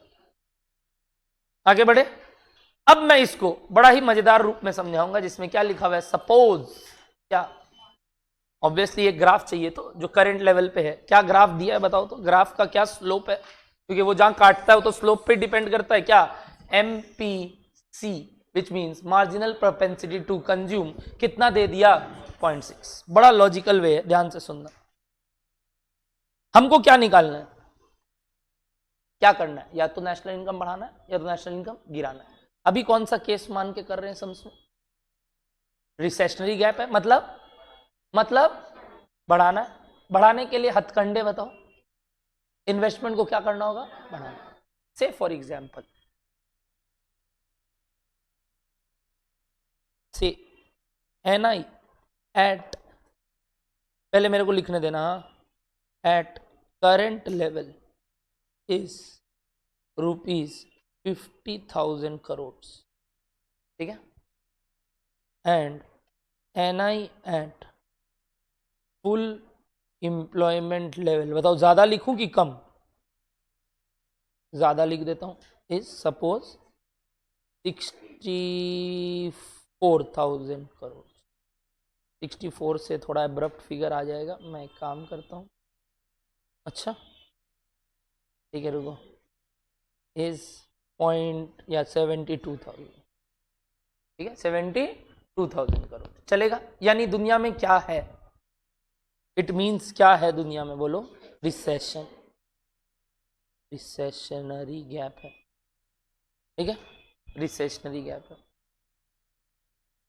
To reach NI at full employment level, NI is to be increased by dash amount, 22,000, कितना थाउजेंड, 22,000, ठीक। So the increase in I should be of dash amount, 22, नहीं, एक मिनट वापस से, पहले ये पूरा पैराग्राफ समझ में आया मैंने क्या लिखा बताओ। मैंने एक केस लिया जो कि एक रिसेशनरी गैप या डिफ्लेशनरी गैप का केस है। क्या बोला, करंट में क्या है, करंट में क्या है, 50 और उसमें कितना है फुल में 72। यानी अभी हम 22,000 से डेफिसिट कर रहे हैं। 22,000 से हमको नेशनल इनकम को बढ़ाना है।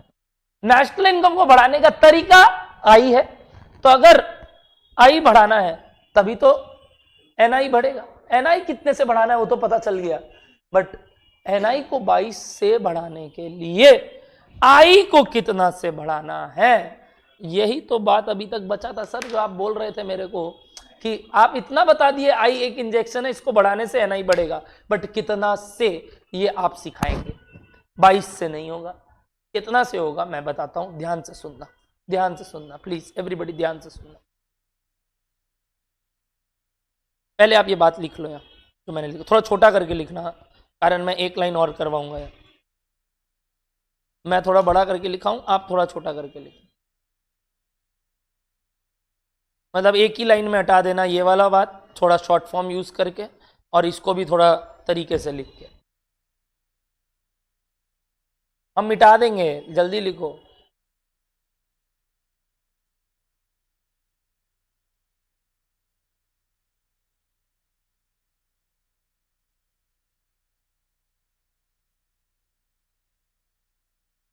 एक काम करोगे प्लीज थोड़ा, हाँ पेन से सिर्फ एक चीज करने बोलूंगा, ये 5 कर दो और इसको 5 कर दो, इतना तो कर ही सकते।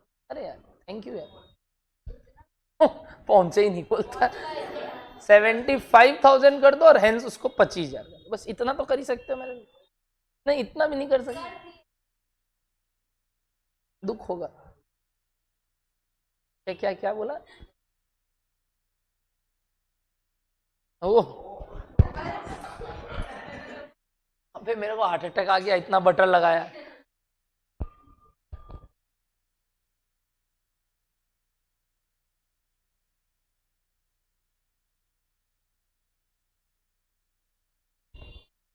एवरीबडी लिख लिए हैं ऑनलाइन लाइव लाइव? मैं मिटा दूं? हाँ अच्छा ठीक है, सॉरी, वो डर लगता है, गुंडी है ये तो।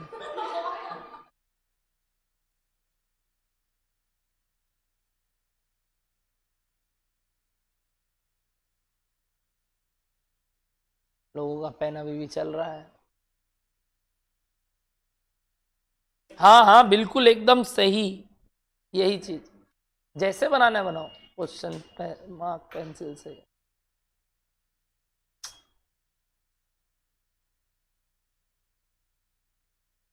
मिटा रहा हूं, हाँ मैंने क्या लिखवाया था मेरे को याद दिला देना बाद में, अभी मैं भूल रहा हूं क्योंकि। रेडी? आओ, अब ये सपोज वाला बात स्टार्ट होता है, ठीक है। सपोज व्हाट एमबीसी इज, अभी आपने बोला सर आई बढ़ाने से वाई बढ़ेगा। चल मैं बोल रहा हूं let change in I is equals to +1, यानी 1 रुपी से बढ़ाया। ड्यू टू दिस देखो क्या होगा, y का इक्वेशन बताना, तो y का इक्वेशन जल्दी से बताओ। s प्लस आई, s प्लस सी प्लस आई, जो वो इक्विलिब्रियम वाला है, क्या है c प्लस आई। 1 रुपया बढ़ने से y changes by 1 rupee. Correct, 1 से तो बढ़ेगा क्योंकि आई बढ़ने से y भी बढ़ेगा 1 से। बट सुनना, y 1 बढ़ने से c भी चेंज होने लगेगा by 0.6 of y which is 0.6। कैसा लगा ये बात? अरे मेरा बात समझो, y 1 रुपया से बढ़ा मतलब डिस्पोजेबल पर्सनल इनकम भी 1 रुपया से बढ़ा, मतलब c वापस से 0.6 से बढ़ा क्योंकि MPC वॉज 0.6। तो 1 रुपया इन्वेस्टमेंट बढ़ाने के कारण सबसे पहला इफेक्ट वाई पे क्या आया? सबसे पहला इफेक्ट 1 रुपया से बढ़ा, बट उसके बाद सिंस वाई 1 रुपया से बढ़ा and C is a positive function of Y, तो सी भी 0.6 से बढ़ा।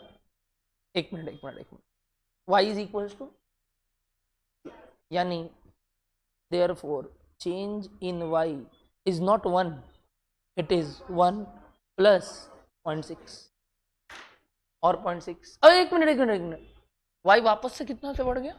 0.6 से। इसका मतलब c वापस से कितना बढ़ गया? 0.6 ऑफ 0.6 से। नहीं समझ में आया सर? ये एक कंटिन्यूअस चेन चल रहा है। अगर y 1 रुपया से बढ़ा, क्योंकि i 1 रुपया से बढ़ा, तो c 0.6 से बढ़ा। c 0.6 से बढ़ने के कारण y वापस से और 0.6 से बढ़ा। y अगर और 0.6 से बढ़ा तो c वापस 0.6 ऑफ 0.6 से बढ़ा। y वापस 0.6 ऑफ 0.6, क्योंकि c की जगह y की जगह वापस एक्स्ट्रा 0.6 आएगा, तो c is equals to a plus B Y, and y की जगह क्या रिप्लेस होके आ रहा है वापस से? 0.6, और b का वैल्यू b 0.6, तो 0.6 इंटू 0.6 का स्क्वायर। सर ये तो आप बोलोगे अगली बार कि वापस से 0.6 ऑफ 0.6 का स्क्वायर, फिर वापस से 0.6 ऑफ 0.6 का क्यूब, फिर वापस से 0.6 ऑफ 0.6 का 4। Yes, it is increasing in a infinite GP series. It is increasing at N infinite GP series. ये कभी खत्म ही नहीं होगा, ऐसे तो बढ़ता रहेगा। इसको क्या बुलाते हैं? Infinite series. और वो भी कौन सा सीरीज बोला? GP series. जीपी सीरीज दिख रहा है क्यों? देखो हर एक आगे वाला वैल्यू 0.6 से इंटू हो रहा है। देखो तो 0.6 से इंटू हो रहा है। देखो हर आने वाला आगे वाला वैल्यू 0.6 से इंटू हो रहा है, दिख रहा है? 1 इंटू 0.6 0.6 इंटू 0.6 का स्क्वायर, 0.6 का स्क्वायर इंटू 0.6 का क्यूब। करेक्ट। ये 0.6 को क्या बुलाते थे आप जीपी सीरीज में? Common ratio. क्या बुलाते थे? Common ratio which is less than 1, I guess. वापस से common ratio which is less than 1। Less than 1 अगर कॉमन रेशियो होता है और एक इनफाइनाइट सीरीज होता है, उसका सम पॉसिबल है। ये तो प्लस है तो बीच में, which is called sum of an infinite GP series. बचपन में पढ़ा हुआ होगा मैथ्स में। Which was a by 1 minus r। a was the first term, r was the common ratio. वापस से बोल रहा हूं, यानी 1 रुपया i बढ़ने से y 1 रुपया से नहीं, 1 रुपया से ज्यादा से बढ़ेगा। पहले ये बात तो समझ में आया है ना? वो ज्यादा क्या है? प्लस 0.6, प्लस 0.6 का स्क्वायर, प्लस 0.6 का क्यूब, एंड सो ऑन। ये बात समझ में आया तो बताना। यानी i 1 रुपया बढ़ने से y 1 रुपया से ज्यादा से बढ़ेगा। तो भैया i 1 रुपया बढ़ने से y एग्जैक्टली कितना से बढ़ेगा, ये रुकिए हम आपको बताते हैं।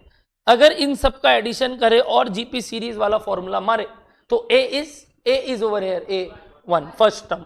a वो ऑटोनॉमस नहीं, अब a मतलब फर्स्ट टर्म 1 बाई फॉर्मूला क्या था? 1 minus r is over here 0.6, तो 1 बाई 0.4 विच मीन्स 2.5। यानी अगर i 1 रुपया से बढ़ता है, y 2.5 रुपए से बढ़ जाता है। 1 रुपया इंजेक्शन के कारण वो गुब्बारा 2.5 रुपया से फूल जाता है। सोच के देखो, मैथमेटिकल डेरिवेशन। ये क्या था? i 1 रुपया से बढ़ने से y 2.5 रुपया से बढ़ता है, को मैं लिख रहा हूं change in y due to change in i is 2.5 times. This value is called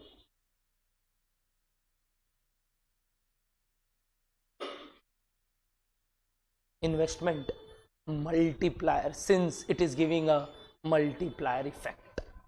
investment के कारण नेशनल इनकम में क्या आया? एक मल्टीप्लायर इफेक्ट। तो इस रेट ऑफ चेंज को क्या बुलाते हैं?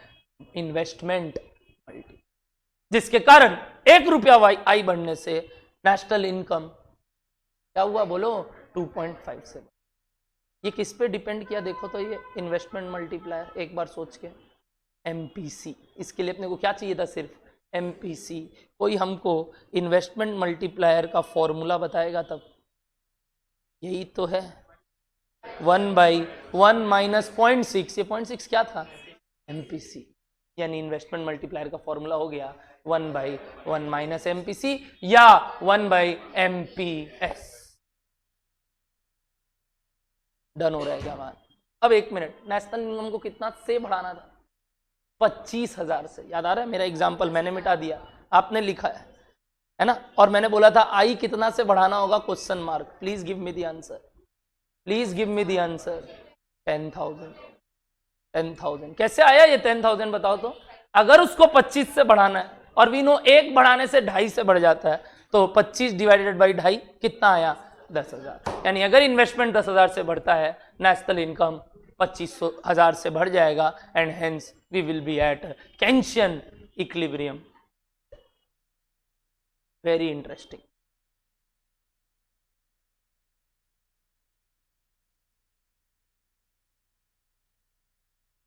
आई बढ़ने के कारण तो ऑब्वियसली नेशनल इनकम बढ़ेगा। क्यों ऑब्वियसली सर?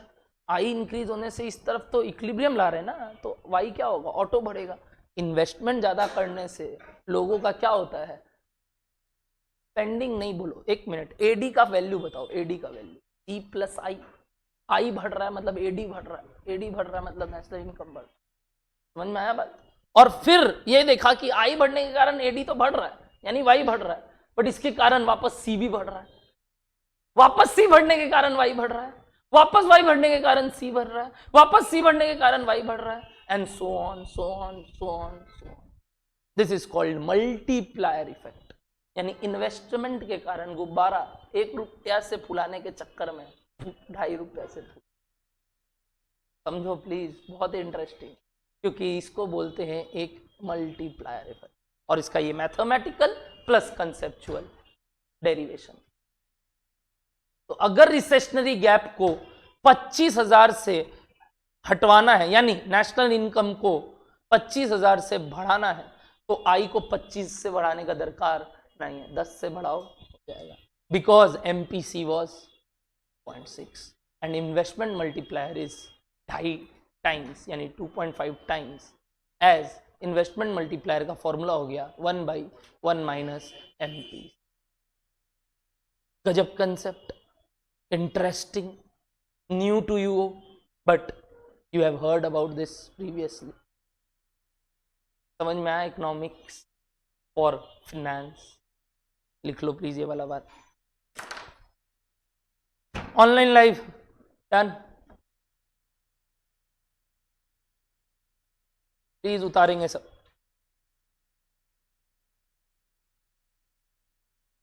अब आप इसको कैसे लिखोगे? मैं लिखवाऊं कि आप लिख लोगे? देखो ऐसे मैं बोल दे रहा हूं, एक मिनट सुनना। लेट आई इंक्रीजेस बाई, पहले सुन लो, let I increases by 1 rupee, then Y increases by 1 rupee, therefore C increases by 0.6 into 1, ऐसे लिखना 0.6 into 1, therefore again Y increases by 0.6, therefore again Y increases by, again c increases by 0.6 of 0.6, therefore y increases by 0.6 of 0.6, and so on.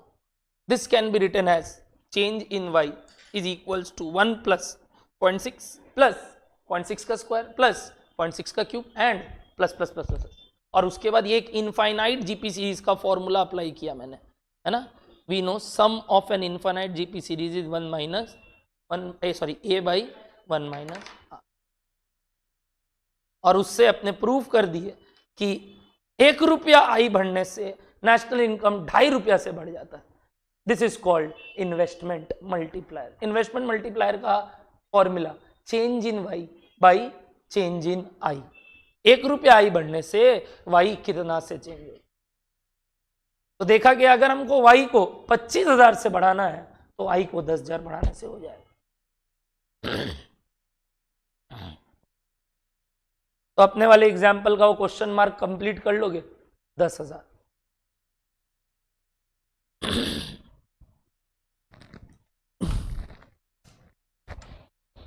ये सारी बातें पता है, वापस से लिखवाया है। अच्छा,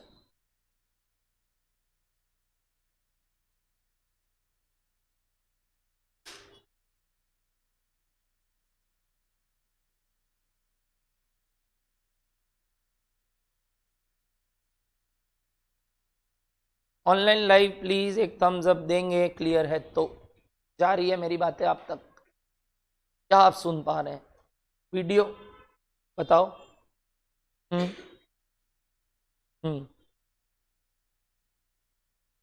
एकदम सही। अरे डोरा हूं मैं, Dora the explorer.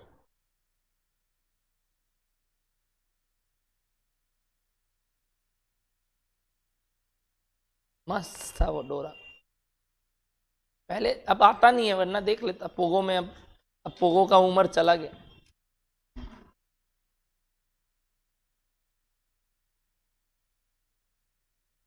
Logo, you mean to से कैटेगरी? हाँ,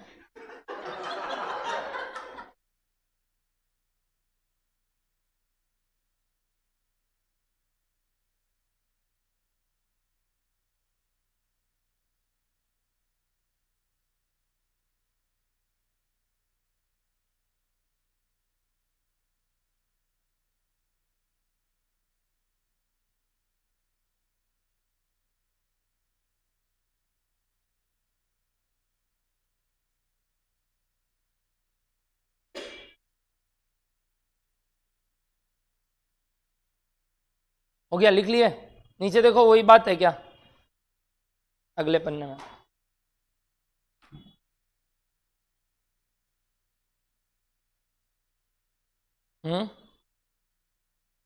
लिख लो उसके बगल में ये। अच्छा, लिख भी दिया। इफ इन्वेस्टमेंट इंक्रीजेस बाई कितना, then Y goes up by 2.5।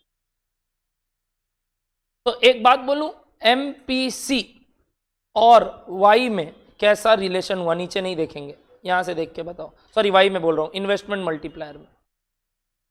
MPC और इन्वेस्टमेंट मल्टीप्लायर में कैसा रिलेशन हुआ? मेरे कहने का मतलब, अगर ये 0.6 का 0.8 हो जाए तो इन्वेस्टमेंट मल्टीप्लायर बढ़ेगा कि गिरेगा? देख लो, एक एग्जाम्पल लेके देख लो। अगर ये 0.6 था तो 2.5 आया, तो अगर 0.8 लो, कितना आ रहा है?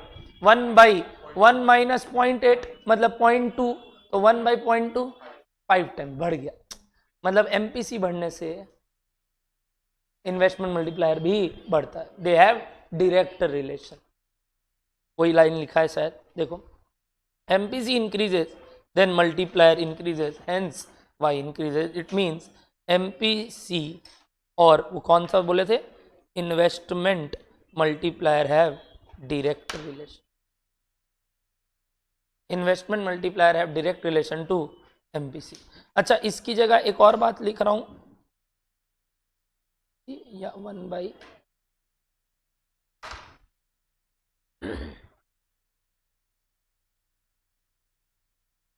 क्या चेंज इन,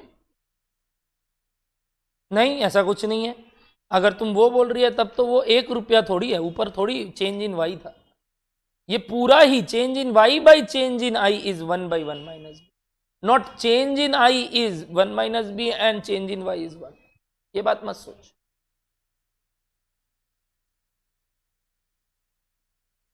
और अगर वो बात सोचना तो वो भी मैं सोचवा देता हूं। चेंज इन आई अगर 1 माइनस बी है, यानी चेंज इन आई 0.4 है। चेंज इन आई अगर तुम बोल रही है ना 1 माइनस बी कैसे हो गया, बी कितना था, तो मतलब 0.4, यानी आई कितना हो गया, 0.4 से बढ़ रहा है। आई 0.4 बढ़ने के कारण वाई कितने टाइम से बढ़ेगा, 2.5। 0.4 इंटू 2.5 कर कैलकुलेटर में,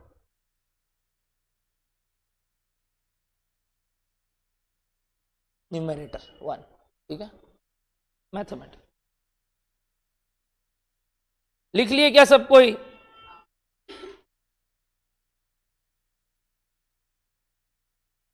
डन। एमपीएस के साथ इन्वर्स में ऑब्वियसली उल्टा बात हो गया था, बट मैं एमपीसी के साथ लिखा। डन। बेकार ज्ञान है, नहीं भी पढ़ोगे चलेगा, ठीक है ना? You can read it afterwards, this values are not important. ये जो अब है बेकार है। आ जाओ practical question number 1, page number 39। जितना काम का बात था सब करा दिया। Practical question, question number 1, page number 39।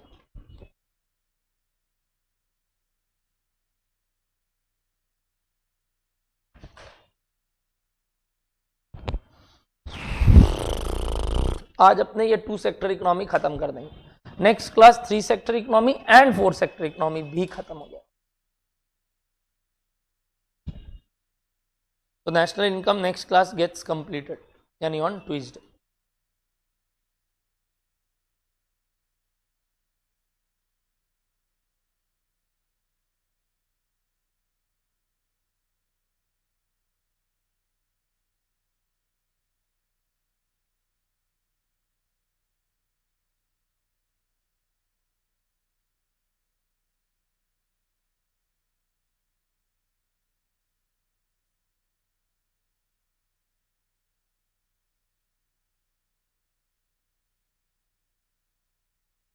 कर पाओगे? 1 हो गया, हो गया, कर पाओगे तो हम रुके। समझ में आ गया तो क्वेश्चन? अरे in an economy investment expenditure is increased by कितना? बोलो, मैं बोलूं इसका मतलब ये लोग बोल रहे हैं change in I is plus 400 crore. Increase मतलब प्लस, डिक्रीज बोलेगा तो माइनस।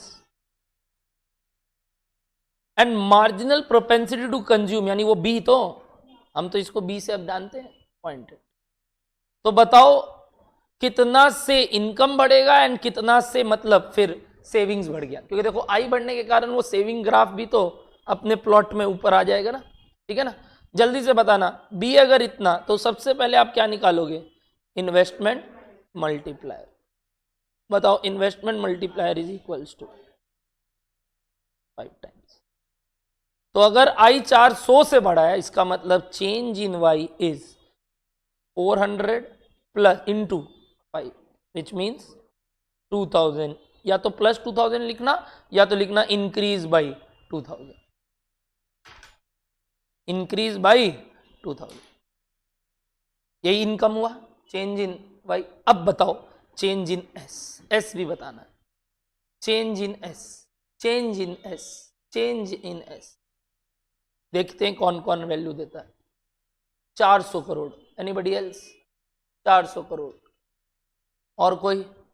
400, 4 जन 400 बोल रहे हैं, 5 जन 400, 400, 6 जन 500, एक अलग चेंज आया, 400, 400, 400, चेंज इन एस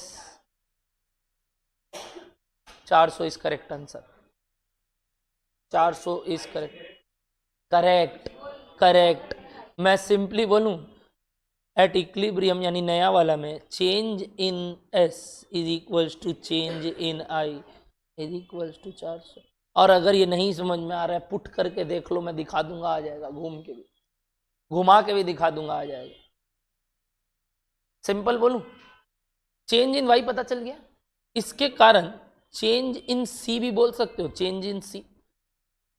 इसका 18 यानी 80% यानी 1600। तो अगर 2000 बढ़ने से सी 1600 से बढ़ता है तो इसका मतलब एस 400 से बढ़ता है। रिमेंबर, कई तरीके हैं, कई तरीके, कई तरीके। करेक्ट डायरेक्टली इसका पॉइंट टू ले लेना, क्योंकि we know change in S is equal to, ये बात ही छोड़ दो, यही लिख लो आप, 1 minus B change in Y. कैसा लगा ये बात? वाई जितना से चेंज हो रहा है इंटू 1 माइनस बी, मतलब 1 माइनस बी वही marginal propensity to save, marginal propensity to save which is 0.2। तो 0.2 इंटू 2000 विच मीन्स 400। कई तरीके हैं सोचने के, आप जैसे करना है करो। यस, ये वाला तरीका मेरे को अच्छा लगा, ठीक है। नंबर 2, नंबर 2,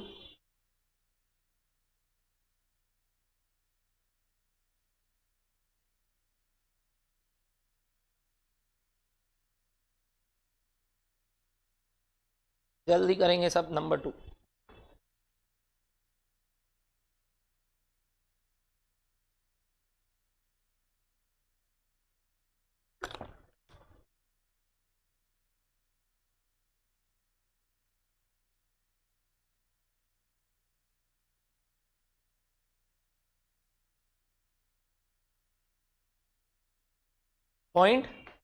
.75, क्योंकि यहां पे पहले इन्वेस्टमेंट मल्टीप्लायर मिल जाएगा, है ना।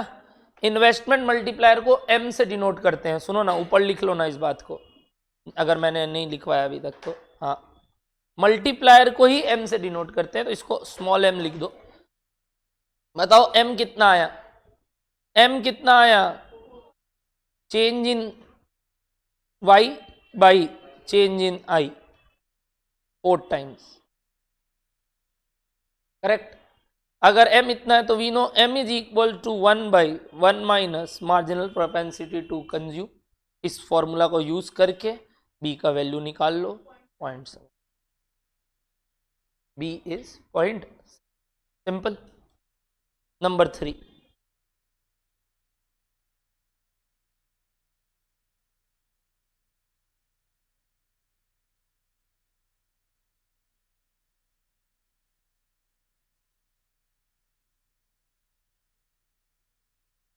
आगे बढ़ते चलो, जिनका जिनका होते रह रहा है।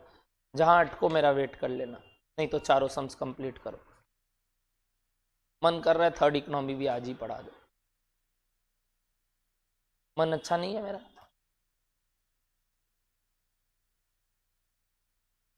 ठीक है, पहले ये तो करो।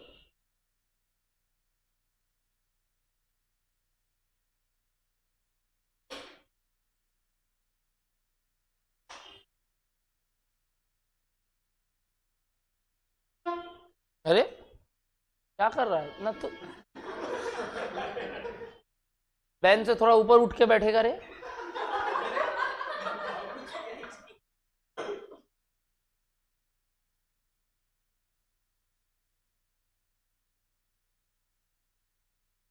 अब जानबूझ के तुम कर रहा है इसको बस फंसाने के लिए। फंसाओ मत उसको, पहला वाला जेन्युइन था, अब नहीं।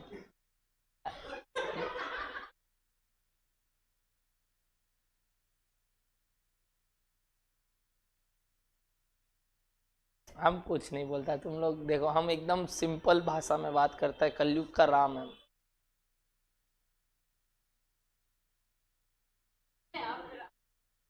किस एंगल से, तो वो तो अविनाश से पूछो, एंगल उसको पता है, उसको एंगल्स का बड़ा ज्ञान है। एट अक्यूट एंगल उसको मालूम है बहुत, अक्यूट एंगल, अक्यूट एंगल उसको बहुत आता है।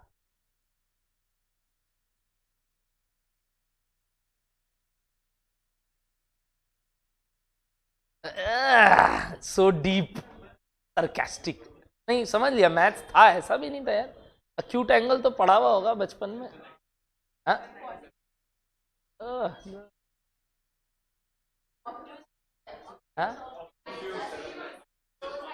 अक्यूट उसको क्यों बोलते हैं मालूम? स्ट्रेट किसी को पसंद नहीं है, थोड़ा टेढ़ा हो कर तभी मजा आता है। अक्यूट, अक्यूट एंगल, अरे सच, यही लॉजिक से बना है। वो नहीं पता हमको ये क्यों हुआ, हमको मालूम नहीं। एकदम स्ट्रेट लग, स्ट्रेट फॉरवर्ड, स्ट्रेट मतलब समझी नहीं तुम। नंबर 3, जैसे अविनाश स्ट्रेट, कभी देखना उसको। नंबर 3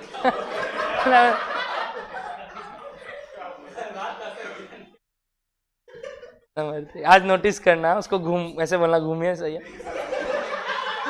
नंबर 3, नंबर 3,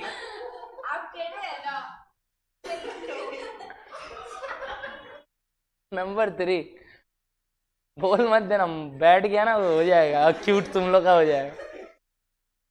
नंबर 3 सूझ जाएगा एकदम, जल्दी पढ़ो। नंबर 3, बस बस ठंडा एकदम, पानी पी के एकदम चिल होइए, एकदम कूल डाउन, बीपी हाई हो जाएगा। नंबर 3,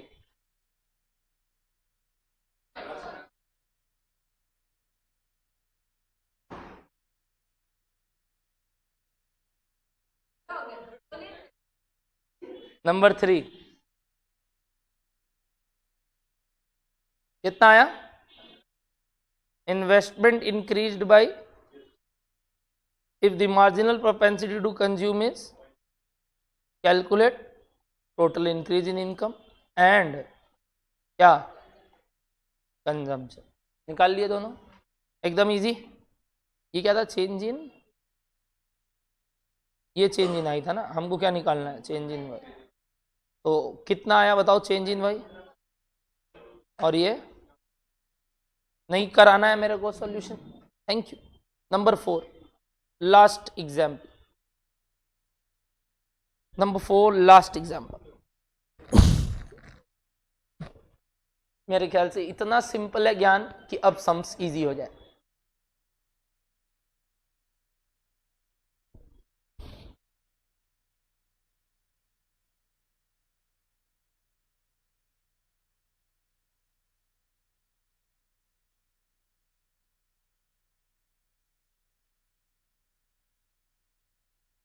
हाँ वो तो हम बोला ही, मेन तो मजा वही है ना, समझना। Suppose in a country investment increases by 100 crore and the consumption is given by C is equal to इतना, वे सी इज इतना, वाई इज इतना, how much there will be increase, how much increase will take place in income. कैसे करोगे बताओ, कैसे करोगे बताओ।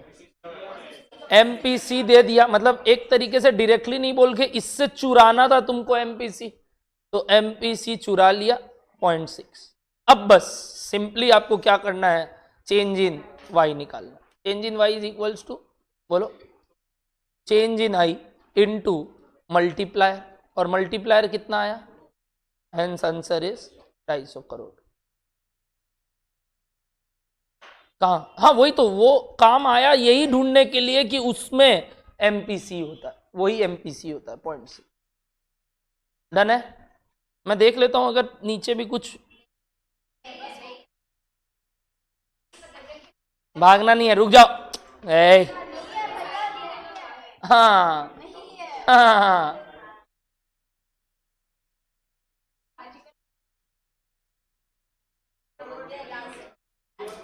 एक और कर लेते हैं, 3 सेक्टर इकोनॉमी।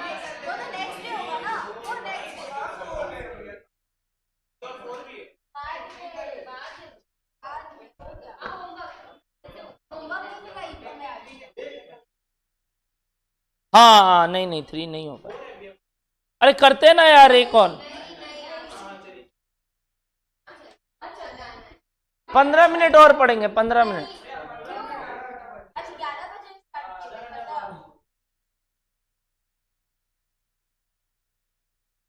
1 घंटा 40 मिनट में तुम लोग हमको रोक देता।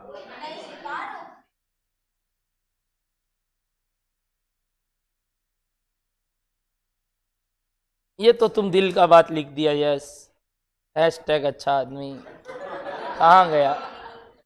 चलो ठीक है, जाओ छुट्टी।